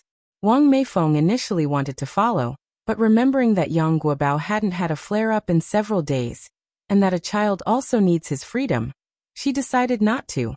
Besides, Enai Yang's house was not too far away from here. When Yang Guobao arrived, Enai Yang was concentrating on something she was writing at the stone table under a big tree in the yard. It was a huge osmanthus tree. The leaves were very dense, blocking out the intense sun and bringing a cool breeze. In this scorching summer, sitting under the big tree was even more comfortable than sitting in an air-conditioned room. Sister. Yang Guobao trotted up to Enai Yang. At his words, Enai Yang looked up in surprise. Bao, how come you're here? Yang Guobao replied with a smile. Because one missed my sister, so I came. Enai Yang reached out and poked Yang Guobao's head. You little imp. Look at you sweating so much. Here, have a drink. Enai Yang poured him a cup of tea. Yang Guobao picked up the cup and drank all the tea in one go, wiping his mouth with his sleeve. Thank you, sister, he said before turning his eyes towards the paper on Enai Yang's table. Sister, what are you drawing? Enai Yang smiled slightly. A blueprint. Blueprint? Yang Guobao stroked his chin then said, Sister, are you in the architectural field too? My cousin often has to draw blueprints. No, and Yang shook her head. It's a blueprint for an oven. An oven? Yang Guobao kept stroking his chin. Is it used to bake bread? Sister, one love bread. His eyes shone enthusiastically with his last sentence. In 1983, bread was still a novelty.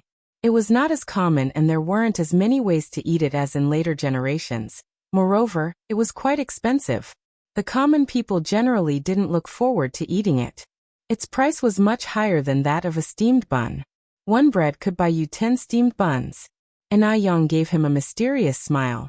You'll know once it's done. Yang Guobao asked with a grin. Can I help sister make it?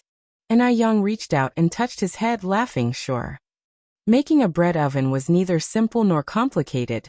The key was to put the heart into it. The oven had 3 layers. Heat conduction layer, clay and sand. Insulation layer, discarded glass bottles plus sawdust plus mud. Structural layer, rice straw mud ball. And Yang had all the materials prepared. To build an oven, you first need to pile up bricks and rocks into a tall platform. The platform is usually hollow, to store dry wood underneath. Once the platform is built, you can start making the oven. The oven is usually semicircular, but can also be shaped like small animals. This was Yang Guobao's first time engaging in such an activity. He was obviously very excited, and was chattering nonstop. With an efficient little helper, Yang felt much relieved. The platform was quickly set up. Though Yang was a girl, she was not inferior to a man in physical labor. Even some men were inferior to her. Under the sun, she sat concentrating and earnestly striking rocks with a chisel. The warm sunlight dyed her with a dazzling glow. A strand of hair slipped mischievously from behind her ear, forming a sharp contrast with her fair skin. The collision of black and white was breathtakingly beautiful. Yang Guobao stood there, watching Yang for a while, before he finally exclaimed, Sister, you are so beautiful. Yang smiled lightly, struck the last brick onto the platform, poked Yang Guobao's head and said earnestly, Actually, your sister is a fairy from the heavens. Do you think a fairy could not be beautiful? Yang Guobao. He almost believed her. After the platform was built, they started mixing mud. Just then Yang Guobao suddenly smudged a bit of mud onto Yang's face, playfully saying, The fairy turned into a little kitten. Yang was no pushover. As soon as Yang Guobao was not paying attention, she swiftly smeared some mud onto his face, giggling. Haha, Guobao also turned into a little kitten. Then sister is a big cat. Chapter 48 Super Delicious Bread. _1 After several busy hours, the bread oven was finally finished. About half a person high, the oven was quite large, shaped like a teddy bear's head and looking very adorable. Looking at her own handiwork, Yang nodded with satisfaction, casually picking up a twig and writing Summer of 1983 on the soft teddy bear head. After thinking for a moment, Yang Guobao took the twig and added a line beside it, Sister and Guobao, and drew 2 simple little figures as well. Compared to Yang's spirited handwriting, Yang Guobao's was clearly more childlike, but not ugly at all. It had its own unique beauty. After the bread oven was completed, the next step was to remove the padding inside, and then start testing the oven. Taking advantage of the gap while lighting the fire, Yang brought out the flour she had prepared to rise in advance, kneaded it into balls and shaped it into loaves. About an hour later, Yang extinguished the fire in the oven, scooped out the ashes with a shovel, and after cleaning, carefully put the newly made bread in and closed the small door. Next was the step of baking the bread. Sister, will we really be able to eat bread in a while? Yang Guobao, standing on tiptoe, asked curiously. Of course we can. Yang curled her lips slightly. In fact, the principle of a bread oven is the same as an oven. It's even more handy. So how much longer do we have to wait before we can eat the bread? Yang Guobao was still standing on tiptoe, watching the bread oven without blinking, his eyes full of anticipation. Yang, patting his head with a smile, said, Don't be in a rush, it'll probably takes about 40 minutes. Upon hearing this, Yang Guobao immediately ran into the house saying, Then one will go check what time it is now. While waiting for the bread to bake, Yang began preparing dinner. Yang washed 2 ears of corn, planning to cook corn porridge for dinner to eat with the baked bread. Although corn doesn't contain much protein, it has plenty of carbohydrates and dietary fibers that can promote bowel movement, can dilate blood vessels to guard against hypertension and delay aging, and can nourish the skin. After rinsing the corn and rice, she put both in the casserole with water to boil, and soon a fragrant aroma filled the air. While the porridge was simmering, Yang prepared 3 small dishes. Sliced cucumber, stir-fried egg with chili and fried shrimp with green peas.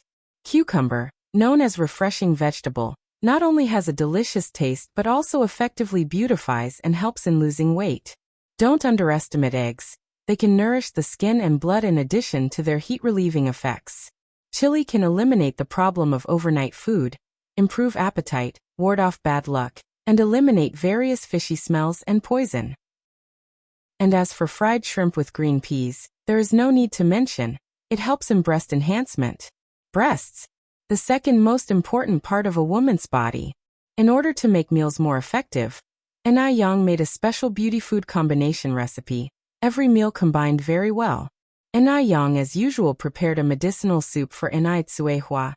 Yang Guobao was watching the fire in the stove while she went to deliver the medicinal soup to Suehua. Through half a month of diet therapy and medicinal therapy, Kuihua's condition has significantly improved. Her originally pale complexion has become lighter. Wrinkles around her eyes slowly disappeared, and she looks much more energetic. Mom, first drink the medicine. When Auntie comes back, we can start the meal. Yang handed the bowl in her hand to Suehua. Suehua took the bowl, curiously asked, I just heard a lot of noise in the yard. What are you doing? Yang mysteriously said, We made something good. Wait till dinner time, then you will know. Suehua laughed helplessly. You, after coming out of Kuihua's room, Yen and Yang Guobao went together to fetch bread from the oven. Yang Guobao, holding a plate and with a face full of excitement, followed behind Yen. He sniffed like a kitten. Sister, I think I can already smell something delicious. Yen smiled faintly. Really? Yang Guobao nodded frantically. Really, really. Upon reaching the oven, Yen opened its little door. Immediately, a scent of milk pounced upon them. Inside the oven were a dozen golden baked bread, and the fragrance was emanating from these pieces. Wow, so beautiful. Yang Guobao couldn't help exclaiming, Sister, you are really amazing. The bread crust was crispy and scrumptious, and the inside was incomparably soft. Taking a bite, it tasted crispy on the outside and tender on the inside, with a lingering milk fragrance in his mouth, as if his entire life had been elevated. Yang Guobao praised incessantly. So delicious, really so delicious. I've never tasted such delicious bread before. If it's good, eat more. Yen handed Yang Guobao another piece. When it was dinner time, both Chengui and Suehua were flabbergasted. None of them could believe that this beautiful bread was made by Yen. Yen explained with a smile that it was baked in the outdoor bread oven. Chengui exclaimed in shock, Bread oven? The strange furnace outside? Yen nodded. Yes, that one. Suehua had a sudden realization. No wonder I said there was such a commotion in the yard this afternoon.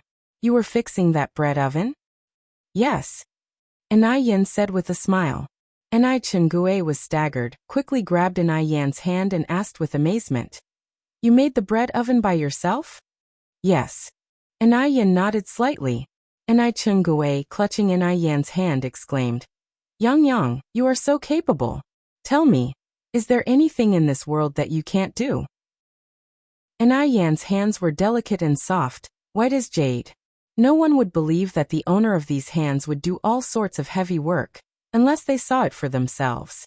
Yen laughed and said, Aunt Suehua, there are so many things in this world that I can't do. She was just doing what she knew how to. Eating crispy and soft bread, sipping sweet corn porridge, and having a few delicious side dishes. Life seemed to have reached its pinnacle. Mealtimes became the most anticipated moments for Suehua and Chengui each day. The next day, Yen continued to set up her stall to sell noodles as usual. It was still Li Gongcheng who was first in line in the morning. 3 bowls of noodles, 2 to go. Yen took the money handed over by Li Gongcheng, glanced at him, She had a deep impression of this customer.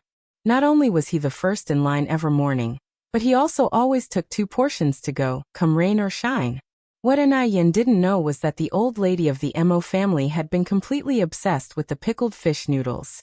She felt uneasy if she didn't have 2 bowls a day. If the noodles could be kept for a long time, she would have wished to have them for every meal.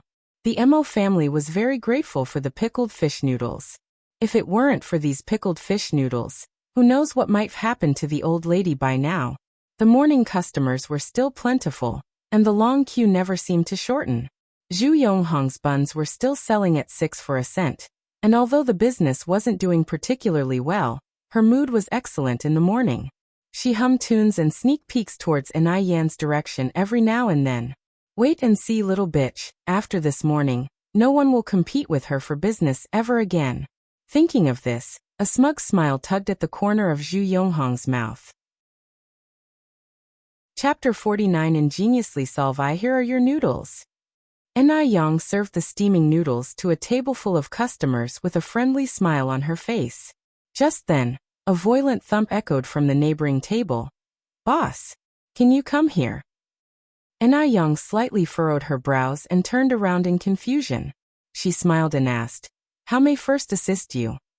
The table was occupied by 2 stocky, frowning, and fierce-looking men who seemed to be troublemakers. Yang could predict how things were going to unfold. Having spent many years in the restaurant industry in her previous life, she had encountered all sorts of people and situations. Look at this. One of the men stood up and slapped the table, glaring at Yang. Yang looked down to find a fly floating in the golden noodle soup. That was disgusting. The other burly man also got up abruptly and loudly shouted out, everyone come look first. This deceitful seller is making money off us. And we even found a fly in our noodles. Suppose we got sick, whose fault would that be? On hearing this, the other patrons instantly became restless and gathered around. They started throwing accusations. Disgusting. There's a fly. This is incredibly unhygienic. Boss, you need to have a conscience to do business. How could you serve us such food? Refund. We want a refund.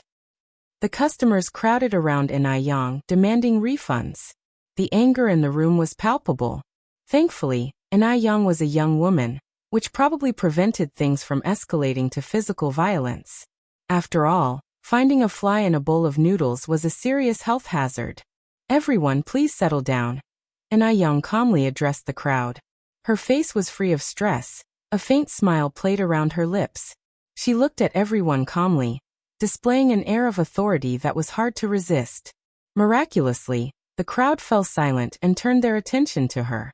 Zhu Yonghong folded her arms, watching the unfolding drama with anticipation. She wanted to see how Yang would get herself out of this situation. There was a fly in the noodles. Even smooth talk wouldn't quell the crowd's anger. As Yang looked at the crowd, she opened her mouth to speak. Everyone rest assured. I, Yang, would never dishonor my conscience. I will bring clarity to this matter, and provide a satisfactory explanation. One of the stocky men walked out and said sarcastically, you've never dishonored your conscience? Your words sound even better than singing. But my brother and I found a fly in our food. What is your explanation? Today, unless you eat that fly yourself, this matter won't be settled. Yes. We insist that this deceitful seller eats the fly herself. Voices from the crowd echoed. Eat it up. Eat it up. Others chimed in fervently. Watching all this, Zhu Yonghong's smirk deepened. Despicable woman, you're finally getting your dues. You won't be so arrogant now. Yang seemed unfazed. She casually raised her hands in a manner that exhibited great authority, immediately bringing quiet to the crowd once more. If this fly had actually fallen into the noodles due to my negligence, then you are right to ask me to eat it, and I wouldn't object. But it's clear someone dropped it into the soup on purpose, to stir up trouble. Yang, am not a pushover. Her tone was light but decisive, cutting convincingly into every ear present. With just one sentence, she captured the heart of the matter. The crowd exchanged perplexed looks. Wasn't it strange? They had been eating Yang's noodles for a long time. Nobody had ever found a fly or even a single hair in their bowls. How come only these two men had found a fly? With that in mind, they all turned their gaze on the two stout men. The men's eyes flickered with disbelief. They had not expected Na Yang to respond so calmly, and then to bring up such a point. In their eyes, Na Yang was just a naive young woman. Pretty but not particularly special. They thought she'd get flustered in such a situation. Rather, Na Yang was more composed than one would expect of an adult. This was indeed strange. They had done similar things to other vendors. Most had chosen to keep the peace, secretly giving them money and begging them not to make a scene. Why hadn't it worked on Na Yang? No, they had to tarnish Na Yang's reputation today, or they would lose face. Resolute, one of the men angrily glared at Na Yang. Are you accusing us of deliberately bringing the fly to frame you? Isn't it? Na Yang replied, her eyebrows twitching defiantly. This incensed the other man, who immediately fumed. What a load of bullshit. Why the hell would I frame you? If you don't explain yourself today, I'll wreck your stall. You won't be able to conduct business again in your life. Na Yang gently rested her hand on the table. As if by magic, the man wasn't able to move the table an inch, regardless of how hard he tried. The burly man glanced at Na Yang and nervously swallowed, perplexed. Did such a skinny young woman possess such strength? Was it an illusion? Na Yang stood her ground, one hand resting on the table while the other picked up a pair of chopsticks.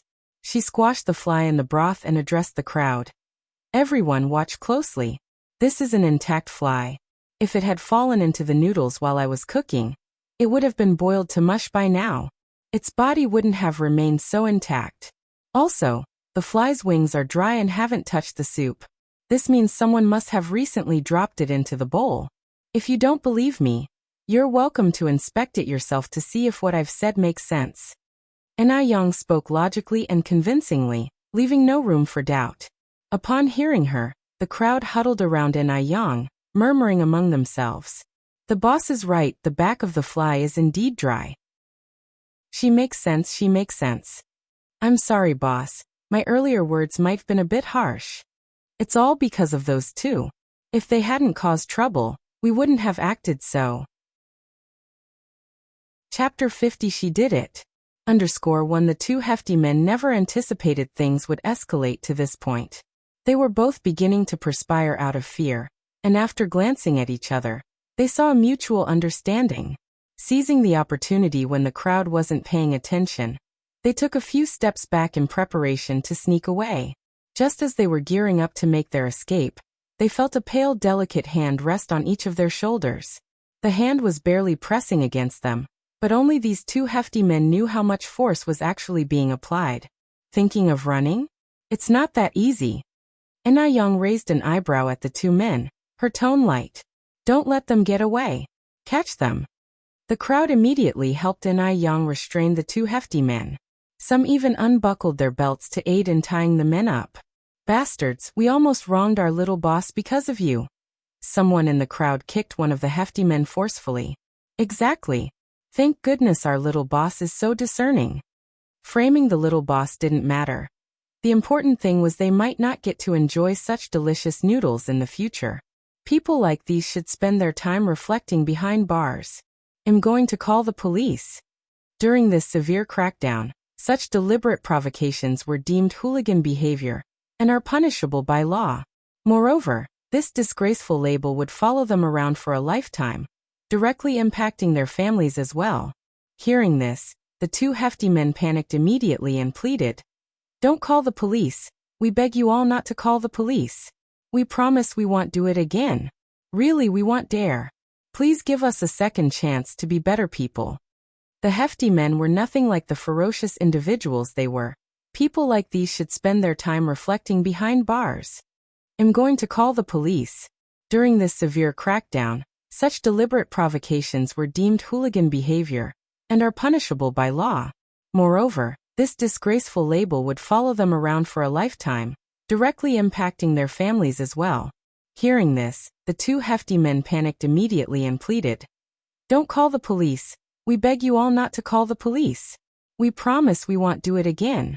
Really, we won't dare." Please give us a second chance to be better people. The hefty men were nothing like the ferocious individuals they were men. Initially, they thought In Yang was bound to bite the bullet. No one expected her to fight back so beautifully. It's fair to say that this incident had completely changed the vendor's opinion of the delicate young girl. She accomplished what the adults could not. Zhu Yonghong never anticipated things would turn out this way. Her face turned pale white on the spot, and her legs began to tremble. What now? What now? These two idiots will definitely give her away. And Yang, this little slut, where did she come from? Even this wasn't enough to take her down. Hoping that those two idiots wouldn't rat her out, Zhu Yonghong was praying in her heart. Cold sweat formed on her forehead and spine. The police arrived quickly, taking the two hefty men back to the police station. Yang and the other vendors, as victims and witnesses, had to go along as well. Thankfully, Yang didn't have much noodle soup left to sell. After hastily packing her stall, she went to the police station along with the others. At the station, the whole incident was confessed by the two hefty men. As it turned out, Zhu Yonghong, the bun seller, was the mastermind behind everything. Learning about the truth, the other vendors couldn't help but lament. Who would have thought that young Zhu Yonghong was this kind of person? Tsk. She looks decent, but she carries out actions that are inhumane. I knew from the look of that mother and daughter that they were no simple figures. How could we have such people on our street? Now that the truth surfaced, Zhu Yonghong was destined to pay for her crimes behind bars. When the police arrived at Zhu's house, Zhu Yonghong was having dinner. She had held a ray of hope deep down. The moment she saw the police, she was so scared that she dropped her chopsticks. By the time Yang left the police station, it was already 12:30 in the afternoon. Outside, a gentle breeze was blowing, and the sun was just right. Seeing such dazzling sunlight, Yang's mood lifted. Shielding her eyes with her hand, she looked up at the sun, a slight curve blooming on her lips. It feels wonderful to be young. Just like this. Yang gazed at the sun, feeling a wave of unprecedented ease. The moment Mo Baichuan stepped into the courtyard of the police station, he was captivated by the scene before him. The person in the sunlight was smiling faintly, radiant as a summer flower, bathed in golden light. A gentle breeze blew, causing her hair to dance in the air, forming a perfect curve. It was indeed a stunning scene, as if depicted in a painting. The person seemed familiar. Mo Baichuan slightly narrowed his eyes. His deep phoenix eyes were filled with darkness, his lips almost drawn into a thin line. The aura around him instantly turned cold. He remembered. This was Mu Yang, the same little rural girl who had saved him, and then conveniently stole his watch. Such a good-looking face, he wouldn't forget. The young girl was so pretty, it was puzzling why she had to resort to stealing. What a waste of a beautiful face. Furthermore, had she seen him? If she had seen him, why would she act so indifferent? Was it a tactic of playing hard to get? However, according to Li Xiangxian's investigation, Mu Yang was already married. Since she was already married, why play hard to get? Couldn't she behave more modestly? Also, why did she steal his watch? For a moment, hundreds of thoughts ran through Mo Baichuan's mind. Just then his assistant reminded him, "Mr. Mo, it's time for our meeting with Mr. Lin." Mo Baichuan replied, still exuding an awe-inspiring demeanor. "Let's go in." At that moment, Yang was also heading towards the door. The two of them brushed past each other. Amid the gentle breeze, Mo Baichuan took a soft sniff. It seemed he detected a pleasant scent. Faint, a bit like bamboo, yet not like orchids, but with a slight hint of plum. Mo Baichuan thought that Yang would recognize him when they brushed past each other. After all, he had once promised Yang that she could come to Beijing to find him when in difficulty. Therefore, her purpose of coming to Beijing must be because of him. However, things didn't go quite as Mo Baichuan expected. Not only did Yang fail to recognize him, but she didn't even spare him an extra glance. Time flies quickly. In the blink of an eye, 3 days had passed. Yang's business had been thriving for these 3 days. Today it had been raining continuously since morning. After selling off all the noodles, Yang rushed home. Rainy days were perfect for lounging at home and watching TV while munching on some sunflower seeds. But considering she hadn't yet managed to buy a TV, Young had to scrap that plan. Young went to the kitchen, kneaded some dough, sliced some tomatoes, apples and bananas, and lit the oven to prepare to bake some bread and dried fruit as snacks. Just as she finished preparations, Yang Guobao, hand in hand with Gooden, came in from outside with a smile. Sister Young. Chapter 51. Hosting a party. The stylish famous doctor from Jiangnan Guobao Gooden you came. Young turned around and smiled. Through spending several days with Young, little Yang Guobao has made his second friend in Jinghua village, Gooden. Both of them are about the same age, and they get along very well. Seeing these two little ones, Young thought of the other children who had helped her at the entrance of the village last time, so she asked Yang Guobao, "Guobao, do you want to make more friends?" "Yes." Yang Guobao nodded. Young nodded. "Good." Then she turned to Gooden and said, "Gooden, can you go to the village and call the other kids to come over and play? Just tell them Sister Young is having a party at home." "A ladder?" Gooden looked at Young in confusion. "What do you mean climbing a ladder? Are there any ladders here?" Yang Guobao corrected, laughing. It's not a climbing ladder, it's a party. It means a get-together. Sister is going to host a party at home. Gooden, you better go call people." "Oh." Gooden nodded in a somewhat understanding way. "All right, I'll go now." Even though he had never participated in a party and didn't know the real meaning of it, he still ran out quickly. Taking advantage of Gooden's absence, Young quickly cleared the fire in the bread kiln and started baking the bread and sliced fruits. Yang Guobao curiously asked, "Sister, can fruit be baked too?" Young smiled and nodded. After the fruit is baked, it becomes crispy dried fruit, which tastes very good. Having tasted the cake made by Yang Guobao couldn't help but swallow his saliva. In no time, Gooden brought the kids from the village to the family's home. "Hello, Sister Young." Everyone greeted her very politely. When he suddenly saw so many people, Yang Guobao was a little scared. After all, he had always lived under the care of his parents and grandparents. He immediately hid behind Yang, revealing only his fluffy little head. Yang rubbed his head and said with a smile, "Don't be nervous, say hello to everyone." Gooden directly grabbed Yang Guobao's hand and pulled him in front of everyone, introducing enthusiastically, "This is Penghu, this is Xiaohua, this is Xiaoming, this is Taidan, this is Guochang." Everyone gave Yang Guobao friendly smiles. Normally, these children would be too scared to interact with Yang Guobao because of their parents' advice. After all, in their eyes, Yang Guobao was a sickly boy. However, on the way here, they were persuaded by Gooden, and now they no longer looked at Yang Guobao with any sort of disdain. Gradually, Yang Guobao was no longer shy, and quickly mingled with everyone, frolicking in the yard. Watching the yard filled with boisterous children, Yang's eyes shone with a little starlight, and her eyes curved into half-moons, bright and dazzling. After a while, Yang brought out the baked bread and sliced fruits, placed them on the stone table in the yard, and called out, "Gooden Guobao, bring everyone over to eat." All the children gathered around Yang, looking at the golden baked bread and beautiful dried fruit. Their eyes filled with desire. Children of the 80s rarely ate snacks, and some had never even seen bread. However, faced with the delicious bread and dried fruit, the children didn't scramble for it. They were very polite and courteous to each other. Although these kids grew up in the countryside, they had all the required manners and etiquette. "Sister Young, you're amazing." "Wow, so delicious." "Thank you, Sister Young." After finishing the food, Yang took out a ball of fermented dough and let the children DIY it into any shape they liked, and then bake it in the bread kiln.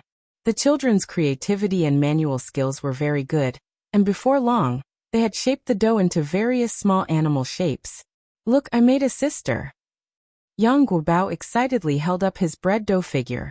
"This doesn't look like Sister Young, mine does." Xiaohua took out her bread dough figure. "No, mine looks more like her." Gooden also brought out his dough figure. The yard was filled with laughter and lively chatter. Tsuehua also came out carrying Yin to join in the fun. "Mom, take this bread." Enai Yang handed a piece of toasted bread to Enai Tsuehua. Enai Tsuehua replied with a smile. I'm not hungry right now, you can take it and give it to the children. Just observing these innocent children, even if she did nothing, it would lift her spirits. Auntie Hua, are you holding a little brother or little sister in your arms? Peng Hu and Tai Dan curiously tiptoed to get a better look at the child in Enai Kuihua's arms. Enai Tsuehua bent halfway down to look directly at the children and said with a smile. This is a little sister, named Enai Yun. You can call her Yun Yun. Peng Hu carefully asked. Auntie Hua, can I touch her? Enai Tsuehua nodded. Of course you can. Peng Hu extended his chubby little finger and lightly poked Enai Yun's cheek. Whether by chance or not, Enai Yun burst out laughing at that moment. Peng Hu and Tai Dan jumped up in excitement. She's smiling, she's smiling. Meanwhile, the Mo family villa area. Mo Baichuan, rushing back to the Mo family residence as soon as he was released from the police station, didn't even bother to change his uniform. The elderly Madame Mo anxiously sat on the sofa waiting for him. The last time she met her grandson was during New Year's. Life at the base is busier than other places. The higher your position, the busier you are. With Baichuan being so busy, Madame Mo could barely remember what her eldest grandson looked like. As soon as Mo Baichuan stepped through the front door, he was immediately hugged by Madame Mo. Chuan, my oldest grandson. Granny has missed you so much. Granny. Mo Baichuan also reached out and hugged Madame Mo. The sight of a grandmother and her grandson embracing each other was incredibly heartwarming. Mo Baichuan, helping Madame Mo to the couch, said, Granny, how have you been feeling lately? A while ago I heard from Madame Wu that you haven't had much of an appetite. Madame Mo replied, I'm okay now, but it's all thanks to Beicheng. If it weren't for him sending me pickled vegetable noodles every morning, I'd probably have starved to death. Her words about starving were far from an exaggeration. The time when Madame Mo lost her appetite, she couldn't eat anything at all. She's 89 years old now, and even the slightest discomfort could directly jeopardize her life. Mo Baichuan continued, Beicheng is thoughtful, and am grateful for his care while I was away. Madame Mo gripped Mo Baichuan's hand tightly. You all are good kids who respect your elders. By the way, how has Xiaodai been doing lately? Mo Baichuan asked. Mo Hudi's illness was nearly incurable. At the mention of this, Madame Mo's expression darkened. Still the same. Mo Baichuan continued. Didn't we hear about a famous doctor from Jiangnan who may be able to cure Xiaodai's illness? Madame Mo sighed. We did send someone to invite him, but the doctor has a high-status ego and flat-out refuses to treat anyone with the surname Mo or Yang. One have no idea how our two families managed to offend him. How could this happen? Mo Baichuan frowned. Suddenly, Madame Mo seemed to remember something. That's right, Chuan. That Jiangnan doctor was recommended by Xian. If you have time, ask Xian about it. Maybe she can persuade the doctor to come. Mo Baichuan nodded. Madame Mo sighed. Xian is so considerate, remembering Xiaodai's illness. If that doctor from Jiangnan can indeed cure Xiaodai, then Xian will truly be our family's benefactor. Just then Song Beicheng, dressed in a tailored suit, walked in through the door.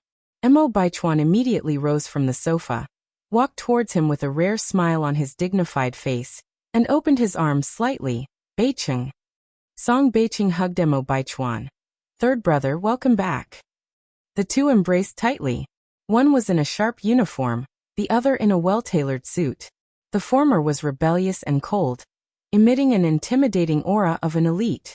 The latter, standing tall, his eyes gleamed like stars, radiating an aura of a scholar. Both standing together, even without doing anything, were a sight for sore eyes, outshining the pretty boys on the silver screen. Moreover, the two brothers, just 1 year apart, have shared a deep bond from childhood, even better than that of biological brothers in other families. Chapter 52. Please come back. First update. When the ages of the pair of cousins were only 1 year apart, they loved each other deeply from childhood, and were closer than most siblings. Third brother, are you going to stay at home a little longer this time? To spend more time with our grandmother? Song Beicheng spoke lightly. Coach Mo's eyes were also filled with anticipation as she looked at Mo Baichuan. Mo Baichuan knitted his brows slightly. I might not be able to. I came with duties this time. I will have to go back the day after tomorrow. Coach Mo was surprised for a moment. Ah, so soon. Then, she added regretfully, I was planning to get you to meet the Zhou family's daughter tomorrow. Mo Baichuan was quite old, but he hadn't even held a girl's hand yet. Coach Mo was really anxious. Every day, she thought about arranging a blind date for Mo Baichuan, but to her disappointment, he was always too busy. Hearing this, the memory of a beautiful face appeared in Mo Baichuan's mind. He fist-bumped his lips to disguise his embarrassment and said seriously, I'm still young, there's no rush. You are already 26. Still young? Coach Mo couldn't help but feel anxious. When your grandmother was at your age, your aunt was already running around. I don't care, you must meet the Zhou family's young lady tomorrow. I'm telling you, not only is she a beauty, but she's also a top-grade student who studied abroad. Anyways, your grandmother is very satisfied. The person that Coach Mo really liked was Li Xianxian. But Mo Baichuan had no interest in Li Xianxian at all. With no other choice, Coach Mo had to introduce other girls to Mo Baichuan, as a backup plan. Mo Baichuan pulled Song Beiqing to his side as to take the bullet for him. Beiqing is only a few months younger than me. Isn't he also a bachelor? Song Beiqing mercilessly added. I only just broke up with my girlfriend. Unlike you, a perennial bachelor, who has not even held a girl's hand before. Coach Mo nodded in agreement. What Beiqing said is right, he doesn't have a girlfriend because he hasn't found the right person yet, which is not like your case. Speaking of this, Coach Mo looked at Mo Baichuan, then continued. Tell me, what do you think about the little lady Xianxian? When Li Xianxian was mentioned, Mo Baichuan said casually, nothing special. Granny, please tell Grandpa not to pair me with any more random people. Upon hearing this, Coach Mo's expression changed. What do you mean by random people? Xianxian is not a random person. She's a savior of our family. It's okay if you don't like her, these things take time. Plus, I've already arranged a meeting for you with the young lady from Zhou family. Tomorrow morning, you'll meet her at the cafe at the intersection of West Street. She's an overseas student, so when you go, it would be best if you bring a bouquet of flowers. Anyway, you have not yet fallen for Xianxian, so it's no problem meeting other girls. The expression on Mo Baichuan's face changed as he tried to change the topic. Beiqing, I heard that these days you have people deliver a very delicious type of noodle to Grandma every morning. Is that right? Song Beiqing understood the meaning behind his cousin's words and cooperated. Yes, a couple days ago Granny lost her appetite. It was thanks to those noodles that she ate something. Coach Mo frowned. Mo Baichuan, you are not allowed to change the subject. She thought she was an easy target because she's old? Mo Baichuan pretended not to understand Coach Mo's words and continued. It is such a hassle to have somebody go and buy it every morning. Why not have the noodle maker come to our house and hire him as our personal chef? Besides, eating noodles all the time might be boring and not nutritious enough. If we invite the chef to our house, he would not only be able to make fresh noodles for my grandma, but he could also cook her other dishes. If he's able to make such delicious noodles, his cooking skills must also be top tier. Upon hearing this, Coach Mo, who was very angry earlier, lit up instantly. She nodded repeatedly. Yes, yes, yes. Chuan Chuan is right. She really loved those noodles. She wished she could eat them for every meal, and what Mo Baichuan said also made sense. If the chef's noodles were that delicious, his other dishes must be good too. Coach Mo was already eager to taste the dishes the chef would make. Neither of them expected Mo Baichuan to change the topic so easily, and to make Coach Mo so happy. Song Beiqing had nothing but admiration for Mo Baichuan. Song Beiqing laughed.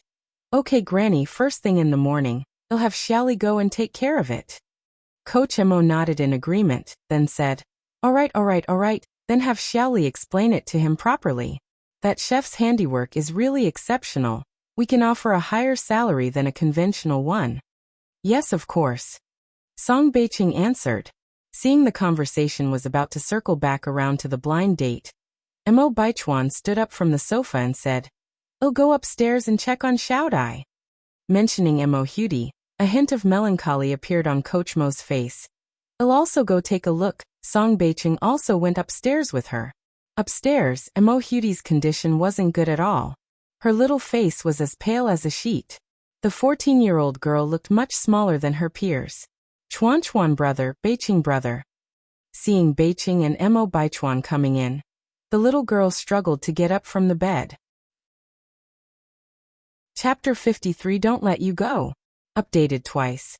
_1 Emo Baichuan rushed over in large strides, lifted Emo Huti up, and placed a pillow under her waist. Shout I, how are you feeling recently? Do you have any food cravings? Brother Baichuan will go and buy it for you. A faint, pale smile appeared at the corner of Emo Huti's mouth.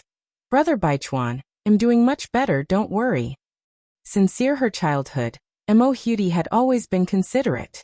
Despite suffering from a serious illness, she had never complained about the pain and never shed tears. She silently endured the torment of her illness without causing trouble for those around her. Her understanding nature made people deeply concerned about her. Grandmother Emo turned around and quietly wiped away her tears. Just like performing a magic trick, Song Beicheng took out a small toy from behind him. Shout I, guess what is this? Emo Huti's eyes lit up. Is it a small frog? Right, it's a little frog. Song Beicheng wound up the clockwork, placed the tin frog on a table nearby, and the frog started jumping around. Emo Huti kept staring at the green tin frog with eyes full of longing. She wondered when she would be able to run around freely like that frog. She had almost forgotten what the outside world was like. In a moment, Emo Huti turned her gaze towards Grandmother Mo's back. Granny. Grandmother Emo quickly dried her tears, put on a smile, pretending that nothing had happened, and turned around. What's wrong, Shout I? Emo Huti then said. Why hasn't Guobao come to see me these days? Due to their shared suffering from illness, young Guobao was Emo Huti's best friend, and they talked about everything. Grandmother Emo hesitated and then said, Shout I, prepare yourself mentally, you may not see Guobao for a while. Emo Huti was startled. Why? Grandmother Emo sighed and told her about young Guobao's situation. Upon hearing this, Song Beicheng frowned and said, If that's the case, young Changjing is being reckless. After all, Guobao is his son. How could he let a woman run rampant? If anything goes wrong, it'll be too late for regrets. Emo Baichuan said. God sent divine doctors from among ordinary people. What if that person really cures young Guobao? Even though Dr. Wang is an imperial doctor, it doesn't mean he can do everything. After all, there are always people better than us, and there is always a higher sky above the one we see. Grandmother Emo added. But I heard from Guobao's grandmother that the barefoot doctor who claimed to be able to cure Guobao is a 17-year-old girl. How many 17-year-old divine doctors have you seen? Even the divine Dr. Hua Tua only became famous in his 30s. I think she's probably a fraud. And to think that Wang Meifeng is a college student. How could a college student make such a mistake? With a sigh, Grandmother Emo continued. Poor Guobao. I hope Wang Meifeng realizes her mistake soon, brings Guobao back before it's too late, and doesn't let any accident happen. The Yang family was also very worried. Yang Changjing has been wanting to go to Jinghua village to bring back mother and son, Wang Meifeng and Yang Guobao. But this idea was obstructed by Zhou Suhua. People like Wang Meifeng should suffer a bit more, otherwise she will never know her mistakes. You are not allowed to go and pick her up. I want her to come back and beg us on her knees. Zhou Suhua said angrily. Yang Changjing frowned. Mom, it's been almost a month. Meifeng didn't even bring any medicine for Guobao. Guobao needs to take his medication every 2 weeks. I am worried about his health. Anyway, you are not allowed to go. Zhou Suhua insisted. Wang Meifeng is an adult. If something happens to Guobao, she should pay for her actions. Yang Changjing was distressed. But Guobao. Zhou Suhua continued. If Wang Meifeng can't take it anymore, she will come back to beg us. If you go and bring her back this time, next time, won't Wang Meifeng take advantage of me, her mother-in-law? A daughter-in-law should know her place. Zhou Suhua would never allow Wang Meifeng to challenge her authority as a mother-in-law. Seeing his mother behave like this, Yang Changjing sighed helplessly and decided to follow his mother's suggestion. He hoped Wang Meifeng would realize her mistake sooner and bring Yang Guobao back. In the Inai family's house, and Ai Yang got along well with the children of the village that day. From then on, every time the children heard the adults discussing anything unfavorable about Ai Yang, they would immediately defend her. Never underestimate the power of kids. Through their efforts, the village undoubtedly had fewer rumors about Ai Tsuehua and her daughter, Ai Yang. Even children liked them, they couldn't be bad people. The next day, Ai Yang set up her stall as usual. At the same time, it was also her first morning selling homemade pickled vegetables. As usual, Li Gongqing was the first in line. After paying, he thought for a moment before asking, "Young boss, what time do you usually close your stall?" Ai Yang looked at him strangely. "Around 11:30. Do you need anything?" Li Gongqing averted his gaze, feeling a little awkward. He then said, "Can you wait for me to come after 11 o'clock? If Ai Yang really agrees to become a chef at the Mo family, then he won't have many opportunities to see her anymore." Due to his selfishness, Li Gongqing hoped Ai Yang would refuse. Ai Yang nodded slightly. "All right." One's appearance mirrors one's heart, and Ai Yang could see Li Gongqing wasn't a bad person, so she didn't refuse him. Maybe he really needed something from her. The customers responded well to the new pickles. Almost everyone said that this morning's pickled vegetable noodles tasted even better than a few days ago. It was almost noon by 11:30. Ai Yang officially closed her stall. At the same time, Li Gongqing came cycling from a distance. Panting heavily, he ran to Ai Yang. "I'm sorry for being late, young boss." Ai Yang smiled lightly. "No problem. I just started to pack up. Please take a seat." "All right." Li Gongqing sat in front of Ai Yang. Facing Ai Yang, Li Gongqing was so nervous that his hands were sweating. He didn't know where to put them. Ai Yang broke the silence first. "Did you want to discuss something with me?" This made Li Gongqing look up at Ai Yang. He nodded and said, Yes, my name is Li Gongqing. I came over to discuss something with you." Chapter 54 Loss of Superiority, Second Update. Lu Wei looked at Ai Yang surprised. "You know English?" Ai Yang replied nonchalantly, One learned a little before." Ai Yang's company had gone international in her previous life. How could she not know some English? And in her past life, she had graduated from a 211 university. But Lu Wei was shocked. Because in his heart, aside from being beautiful, Ai Yang had nothing else going for her. After all, Ai Yang was just a simple village girl from the countryside, while he was an intellectual. How could Ai Yang possibly know English? And she spoke so well. Could it be a fluke? Preserving this line of thought, Lu Wei continued. "Then can you come over and see if there's any difference between these two words?" Ai Yang walked over, looked at the words Lu Wei was pointing out, then said, "This one is pronounced admiring.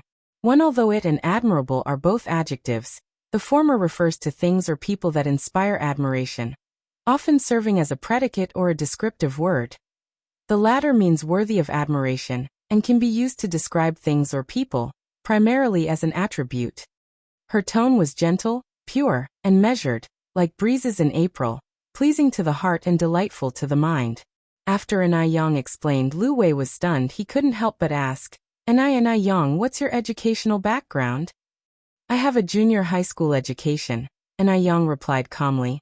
"I just passed high school last year, but for some reasons one didn't go." "She learned English in junior high?" Lu Wei furrowed his brows. What was happening? Or did Ai Yang just happen to know these two English words? And even if Ai Yang had indeed studied, she was a junior high school student. She couldn't possibly know more than he, a high school student? He was an excellent student and the class monitor. How could he be worse than a junior high school student? Thinking of this, Lu Wei's eyes were filled with complicated emotions. He felt quite uncomfortable. Ai Yang didn't have time to guess what a teenager in puberty was thinking. She continued, "I've put the things away, I'm leaving first." "Okay." Lu Wei came back to his senses, waving at Ai Yang. "Goodbye." "Goodbye." Lu Wei watched Ai Yang's departing figure, and quietly clenched his fists. No matter. Even if Ai Yang's English was really good, she was still just a junior high school graduate. He's going to college in the future, and becoming a college student. How could Ai Yang, a a junior high school student, compared to himself, a future college student. And Ni Yang was still a country bumpkin. Even if he ended up with her in the future, she would be the one reaching up. Today was the day Ni Tsuehua completed her first month postpartum, so Ni Yang went to the vegetable market and bought a lot of vegetables, planning to celebrate at home tonight. Additionally, Ni Yang bought over 100 pounds of pak choi to make sour cabbage. She now used almost 15 pounds of sour cabbage every day, so she needed to stock up more, or else green vegetables would increase in price when winter comes, and the taste of the sour cabbage made in summer is more pure and tangy. On the way back, Ni Yang ran into many villagers. She clearly felt that the villagers' attitudes towards her were much friendlier than before, and their smiles now seemed more genuine. When Ni Yang got home, she cleaned and pickled the pak choi, then went to the river to catch fish, picked up some river snails, and then went home to prepare dinner. Ni Yang bought pork ribs, pig's feet, free-range chicken, tofu, cucumber, lettuce, and many other vegetables today. Enough for several days without having to buy more. Ni Tsuehua chuckled. It's not a big day, there's no need to prepare so much food. Ni Yang fed the broken lettuce leaves to the little rabbits. You finished your sitting month, and my little sister is 1 month old today. Isn't it a major event? One will prepare a few more dishes tonight to celebrate fully. Over the past month, the little rabbits had grown much fatter. They hopped around each day, adding a lot more vitality to the yard. Ni Tsuehua continued. Actually, there's no need to waste money. It isn't easy for you to earn money from your business. Ni Yang grabbed Ni Tsuehua's hand, looked at her and said, Mom, we have money now. You don't have to be like before. Things will only get better from now on. In fact, Ni Tsuehua had changed a lot over the past month, not only in terms of personality, but also appearance and figure. Her skin had become much fairer, the wrinkles around her eyes had lightened, her chest had become firmer, and the skin on her face had clearly tightened a lot. Compared to a month ago, Ni Tsuehua seemed like a different person. At these words, Ni Tsuehua nodded, a warm light gleaming in her eyes. She knew how much it took for a mother and daughter to get to where they were today, especially Ni Yang, just a 17-year-old girl, shouldering all the burdens alone. From now on, she as a mother must become strong and absolutely not hold her daughter back. Ni Yang prepared a lot of sumptuous dishes that evening. There were roasted pig's feet, chicken mushroom stew, sweet and sour pork ribs, pig's feet and kelp braised carp, mapo tofu and stir-fried cucumber with chili. The main course was ear fungus jujube porridge and toasted bread. All these dishes were prepared by Ni Yang based on the Buddhist needs. Not only were they delicious and nutritious, they were also detoxifying and beautifying. Especially the ear fungus jujube porridge, it was beneficial for freckle removal. She didn't have freckles on her face, but this dish was preventive, and it seemed that Ni Tsuehua had a few light freckles on her face. Not only Ni Tsuehua and Ni Qingui had changed, but Ni Yang had also changed a lot. It's just that her changes were not as noticeable due to her already beautiful appearance. Chapter 55 Refusal, Part 1 Update. Ni Yang gave a slight smile. You can just call me Xiaoni, Mr. Li. Please feel free to speak your mind. 11 Li Gongqing cleared his throat. The thing is, he relayed the offer that the Mo family had extended to hire Ni Yang. After listening, Ni Yang graciously refused. Thank you for your boss' generous offer, but I prefer Rhe way I currently live and do not wish to settle into a regular job at the moment. Hearing this, Li Gongqing seemed to heave a sigh of relief as he continued. Xiaoni, you shouldn't decline so hastily. Our boss told me that your monthly salary could be 100 yuan, including meals and accommodation. You'd only need to take care of the old lattice meals each day, and the rest of the time you'd have for yourself. If you don't want to live at the Mo residence, you can opt for a cash equivalent of the rent. We are also willing to provide a bicycle. A monthly wage of 100 yuan was rather high for that time. It was even more than that of white-collar workers in later years. After all, at that time, the average salary for a worker was around 80 to 90 yuan. Ni Yang was fortunate that her skills had won over the old lady Mo, otherwise, who would pay a monthly salary of 100 yuan to a cook. However, Ni Yang still shook her head. I'm sorry, kindly convey to your boss that this is not about the money. Li Gongqing was taken aback that Anai Yang would still refuse the offer even after hearing the salary. He stood up, incredulously asking, Xiaoni, are you sure about your refusal? Anai Yang gave a small nod. Yes, I'm sure. Li Gongqing was at a loss for words. He had assumed that Anai Yang would surely accept the offer upon hearing a monthly salary of Lu Yuan. Keep in mind, his own monthly salary amounted to only 30 yuan. Anai Yang's salary was more than triple of his own. When he first heard the offered salary, he was quite astounded. He was even concerned that Anai Yang would look down upon his salary once she started working for the Mo family. But to his surprise, Anai Yang refused without hesitation. This was a salary of 100 yuan. This added up to 1,200 yuan in a year. Would Anai Yang be able to make 1,200 yuan by selling noodles out in the sun and rain all year round? Setting aside the monthly salary, the Mo family itself was highly respected, and many people couldn't even get an opportunity to work there despite their best efforts. But Anai Yang, despite being offered a high salary and the best treatment, she still refused. Xiaoni's refusal left Li Gongqing puzzled. It appeared that this young teenage girl was far more sophisticated than he had imagined. Her allure was not just her physical appearance. Suppressing his shock, Li Gongqing stood up and replied, All right, Xiaoni, I'll relay your message to our boss. Sorry for taking your time. No problem. Anai Yang flashed a small smile. After saying goodbye to Anai Yang, Li Gongqing headed directly to the Song group. In the office, Song Beiqing was reviewing cooperation case. Song Beiqing was a very energetic person, who not only founded the first private enterprise in China, but all his businesses were export-oriented, earning foreign currency. Second young master. Song Beiqing put down the document in his hand and glanced up at Li Gongqing. Why are you here? You could have taken her directly to the old lady. Li Gongqing hesitated briefly, then continued. Second young master, the noodle stall owner, she has rejected us. Refused? Song Beiqing one's brows furrowed slightly. Li Gongqing nodded. Yes. Song Beiqing asked, Is she discontented with the salary or the remuneration? Li Gongqing shook his head and truthfully conveyed Anai Yang's words. Neither. She said that she really likes her current lifestyle and doesn't want to settle into an organized work environment. Moreover, she said, this is not a question of salary or treatment. Hearing this, Song Beiqing slightly arched his eyebrows. It seemed, based on Li Gongqing's description, that this noodle stall owner was an interesting character. However, Song Beiqing never believed that there were people in this world who didn't love money. He decided, All right then, you'll take me to her tomorrow morning. Li Gongqing was slightly surprised. Second young master. You will go personally? The second young master always had a multitude of things to deal with every day. How could he go personally to handle such matters? Song Beiqing nodded. Yes, I'll go and meet her myself. Yes. Song Beiqing wanted to personally meet the noodle stall owner. Having contested in the business world for so many years, he had never met someone who didn't care about money. Someone who was even setting up a stall, yet was claiming not to care about money. Wasn't this a joke?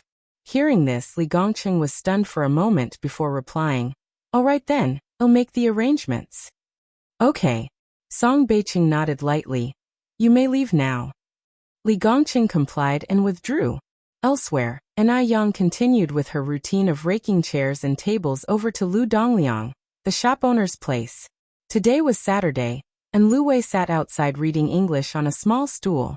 In 1978, the college entrance examination resumed, and English was formally included as a subject in 1983. Prior to that, Chinese people didn't stress much on English, so even a top student like Lu Wei found it a bit challenging, especially with inadequate prior foundation. When Lu Wei read a particular word, Anai Yang looked up slightly, her lips parted to correct him. That word should be pronounced admirable. Her pronunciation was impeccable American English, even better than the radio broadcasters. Sir, the novel Fire. NT website on Google to access chapters of novels early and in the highest quality. If you find any errors, ads pop up, ads redirect, broken links, non-standard content, etc., please let us know report so we can fix it as soon as possible. Chapter 56 Visit from Mr. Song 2I During dinner, Wang Meifeng and her son Yang Guobao just happened to drop by the NIS residence. Arriving just in the nick of time, Ni Yang warmly invited them, and the mother and son duo sat down for the meal. It was Wang Meifeng's first time eating the dishes prepared by Ni Yang. She couldn't praise her enough. Yang, your culinary skills are simply exceptional. Even better than a professional chef at a restaurant. Ni Yang felt rather embarrassed by the glowing compliment. Wang Meifeng's trust in Ni Yang had grown over time, and she often visited the Ni residence. For the past month, Yang Guobao's illness had been acting up less and less. What used to be every 3 days had now become once every week. However, Wang Meifeng was not planning to return home yet. She intended to return after 3 months and then take Yang Guobao to the city hospital for a full-body checkup. Only by returning with a medical report from the hospital would the Yang family believe what she had been through. And her grievances might well be understood. And only then could they, as mother and son, truly be accepted by the Yang family. After they finished the meal, Wang Meifeng offered to do the dishes, but Ni Yang quickly retorted, "Absolutely not, Aunt Wang. You're our guest. We can't have you doing the dishes." Wang Meifeng, however, insisted. "One need to return the favor. Washing a few dishes is nothing. If you refuse, I may feel uncomfortable visiting your home in the future." After such a scrumptious meal prepared by Ni Yang, it would be unconscionable if they left a whole table full of dirty dishes for Ni Yang to clean on her own. Wang Meifeng was not someone who lacked consideration. Seeing how determined Wang Meifeng was, Ni Yang reluctantly agreed. "All right, then let me help by drying the dishes." In the kitchen, Wang Meifeng and Ni Yang washed the dishes. Meanwhile, Ni Qinggui was chatting with Ni Tsuehua in the living room. Looking at Ni Yin, she smiled. "This child is growing so quickly, Tsuehua. You're fortunate to have such competent and adorable daughters. Unlike me, I only have a disobedient daughter who married and moved far away." Ni Qinggui's eyes welled up with tears as she spoke. Eiler life had been tough. She lost her husband before turning 40, and her only daughter married into a family far away. This made it hard for them to even meet. As she got older, she thought she wouldn't be able to count on anyone. Whenever these thoughts struck her, Ni Qinggui would feel an overwhelming sadness. Ni Tsuehua sighed, carefully choosing her words to console Qinggui. "Have you ever thought about finding someone else? You're still young, you cannot possibly spend your life alone." Ni Qinggui bitter laughed. "My daughter is about to have a child. If one get another man now, won't it be a laughing stock?" This era was not as progressive as the modern times. If a woman lost her husband, she'd often stay a widow for life. Upon hearing this, Ni Tsuehua fell into a deep silence, tightly hugging the child in her arms. Words failed to escape her lips. Back in the kitchen, Wang Meifeng finished washing the last dish and looked at Ni Yang. "Thanks to the medication you provided last time, Guobao's condition has improved tremendously. It's been over a week since he last fell ill. By the way, I forgot to ask you last time. Are there any restrictions while consuming the medication? Like what he can or cannot eat?" Ni Yang smiled. "There isn't any particular dietary restriction. He just should avoid foods that can reduce the potency of the medicine, like bananas and pineapples. Although these fruits should not be eaten with traditional Chinese medicine, they were quite precious and rarely accessible, especially in rural areas. Even catching a glimpse was tough, let alone consuming them." Wang Meifeng nodded in understanding. "Okay, I got it, Yang. Thank you." If it hadn't been for Ni Yang, Yang Guobao wouldn't be where he is now. Over the past month, not only had Yang Guobao's physical health improved significantly, but his mental state and personality had also undergone a tremendous transformation compared to a month ago. When Yang Guobao was in Beijing, he only had one friend, Mo Fludai. Since Hudy fell ill and was bedridden, no other children were willing to play with Yang Guobao. Here, however, Yang Guobao made a bunch of friends through Ni Yang. Even though Yang Guobao didn't express it, her mother knew very well that her son had been genuinely happy lately. The next day, at the morning market on Yurdist Road, perhaps because of the change in pickled vegetables, the pickled vegetable noodles sold extremely well. It was barely 10 o'clock in the morning, and Enai Yang was already preparing to close her stall. Just then, a black car slowly stopped by the roadside. Li Gongqing emerged from the driver's seat, circled over to the passenger side, and respectfully opened the car door. "Second master, we've arrived." The car door opened to reveal a neatly clad leg stepping out. The first thing to catch the eye was a shiny pair of leather shoes. Moving upward, the man was seen wearing a tailored handmade suit, a neat tie, and his fine phoenix eyes were hidden behind gold-rimmed spectacles. He stepped out of the car, and his eyes turned towards the alleyway. "Is this the place?" he asked, sounding incredulous. He hadn't expected that the noodles, so highly praised by the elderly lady of the Mo family, would be from such a decrepit alleyway. "Yes, second master, this is the place," Li Gongqing replied respectfully. Song Beiqing nodded slightly and said, "Lead the way." "Right away, second master. Please follow me." Li Gongqing strode ahead. "Xiaoni." Li Gongqing brought Song Beiqing to Enai Yang's stall and called out to her, "Mr. Li." Enai Yang looked up in surprise, a faint smile appearing on her face. Enai Yang was facing away from the sun. As she turned her head, it seemed as if her smile was the only thing left in the sunlight. Illuminating like a starry river, everything else became a mere backdrop. Song Beiqing hadn't expected that the noodle maker would be a woman, and such a young one at that. In Song Beiqing's imagination, whoever could make such delicious noodles should at least be an old craftsman with decades of expertise. Just as Song Beiqing was still recovering from his surprise, Li Gongqing introduced, "Xiaoni, this is my boss. Second master, this is the noodle master Xiaoni." The first sentence was addressed to Enai Yang, and the latter was for Song Beiqing. Song Beiqing quickly collected his thoughts and extended his hand toward Enai Yang. "Hello, Miss Enai. I'm Song." After reaching out, Song Beiqing regretted it a bit. He was accustomed to shaking hands in business environments, but this time he was dealing with such a young girl. Would she understand that shaking hands was a courtesy? At that time, China had not yet adopted the more open customs of foreign countries, and the practice of shaking hands was not widespread. If this young lady misunderstood and thought he was acting indecently, it would be quite embarrassing. Caught in this predicament, Song Beiqing didn't know whether he should retract his hand or leave it hanging mid-air. Just as Song Beiqing felt embarrassed, Enai Yang politely smiled and lightly shook his extended fingers. "Hello, Boss Song. You can simply call me Xiaoni."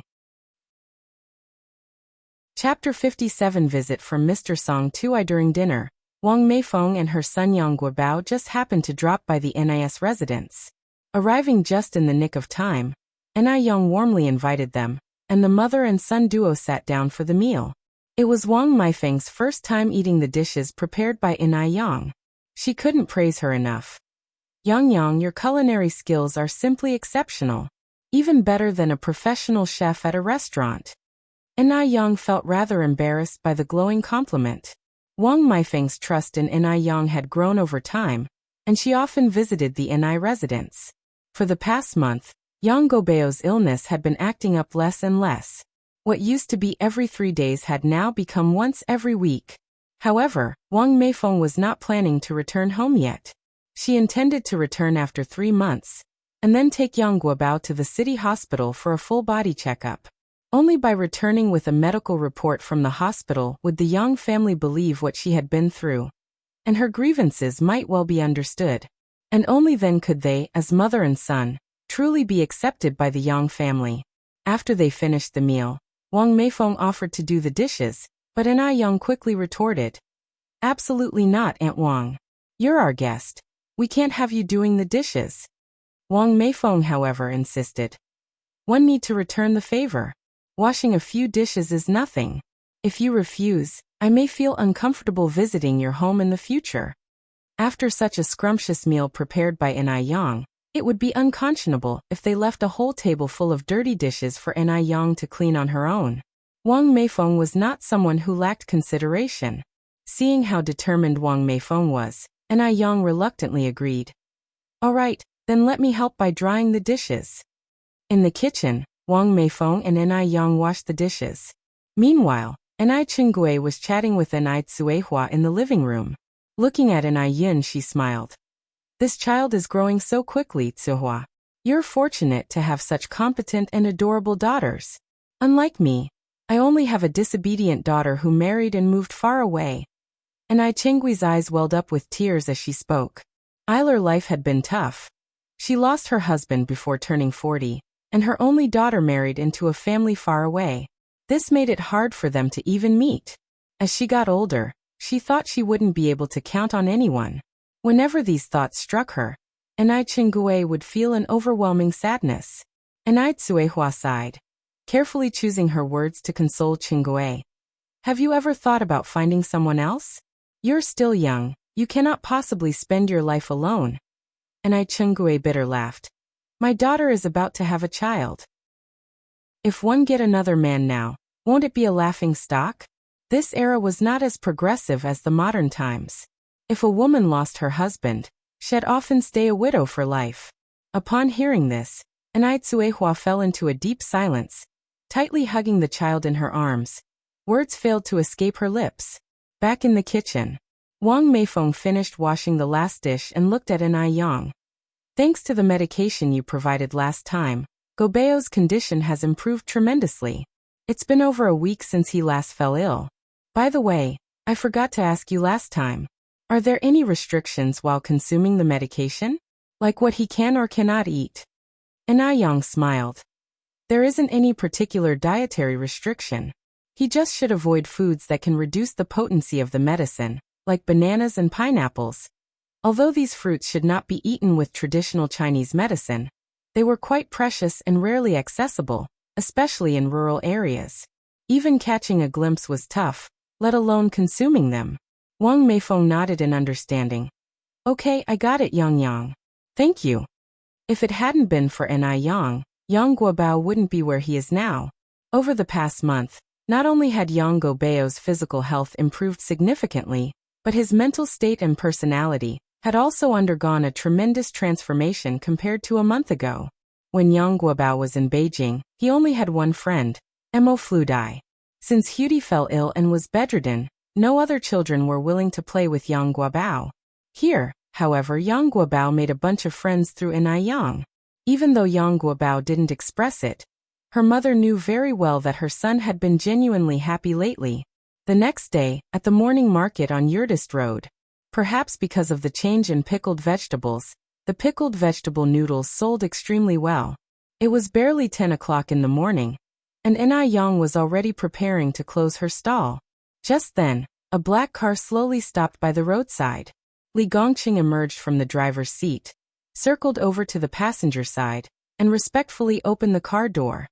Second master, we've arrived. The car door opened to reveal a neatly clad leg stepping out. The first thing to catch the eye was a shiny pair of leather shoes.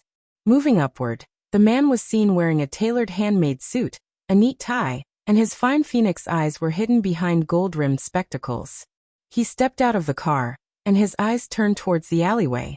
Is this the place? He asked, sounding incredulous. He hadn't expected that the noodles, so highly praised by the elderly lady of the Mo family, would be from such a decrepit alleyway. Yes, second master, this is the place, Li Gongqing replied respectfully. Song Beiqing nodded slightly and said, lead the way. Right away, second master. Please follow me. Li Gongqing strode ahead. Xiaoni. Li Gongqing brought Song Beiqing to Ai Yang's stall, and called out to her. Mr. Li. Ai Yang looked up in surprise, a faint smile appearing on her face. Ai Yang was facing away from the sun.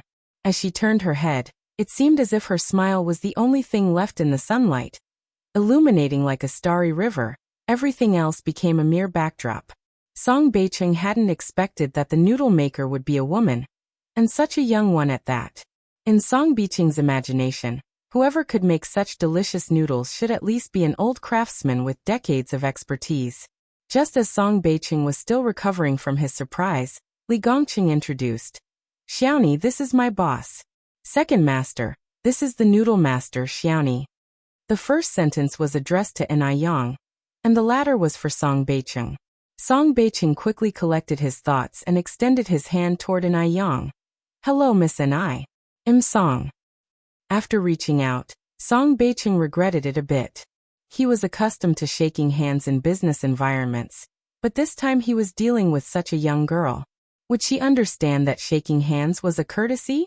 At that time, China had not yet adopted the more open customs of foreign countries, and the practice of shaking hands was not widespread. If this young lady misunderstood and thought he was acting indecently, it would be quite embarrassing. Caught in this predicament, Song Beiqing didn't know whether he should retract his hand or leave it hanging midair. Just as Song Beiqing felt embarrassed, An Yang politely smiled and lightly shook his extended fingers. Hello, Boss Song. You can simply call me Xiaoni. You're tuning in to the Li Mei's Wuxia Whispers YouTube channel. We're so grateful for your support, and don't forget to subscribe to join us on this incredible journey through captivating stories. Your generosity through donations truly makes a world of difference, as it's the primary source of revenue that allows me to expand and enhance this channel for you. Thank you from the bottom of my heart for being a part of this adventure.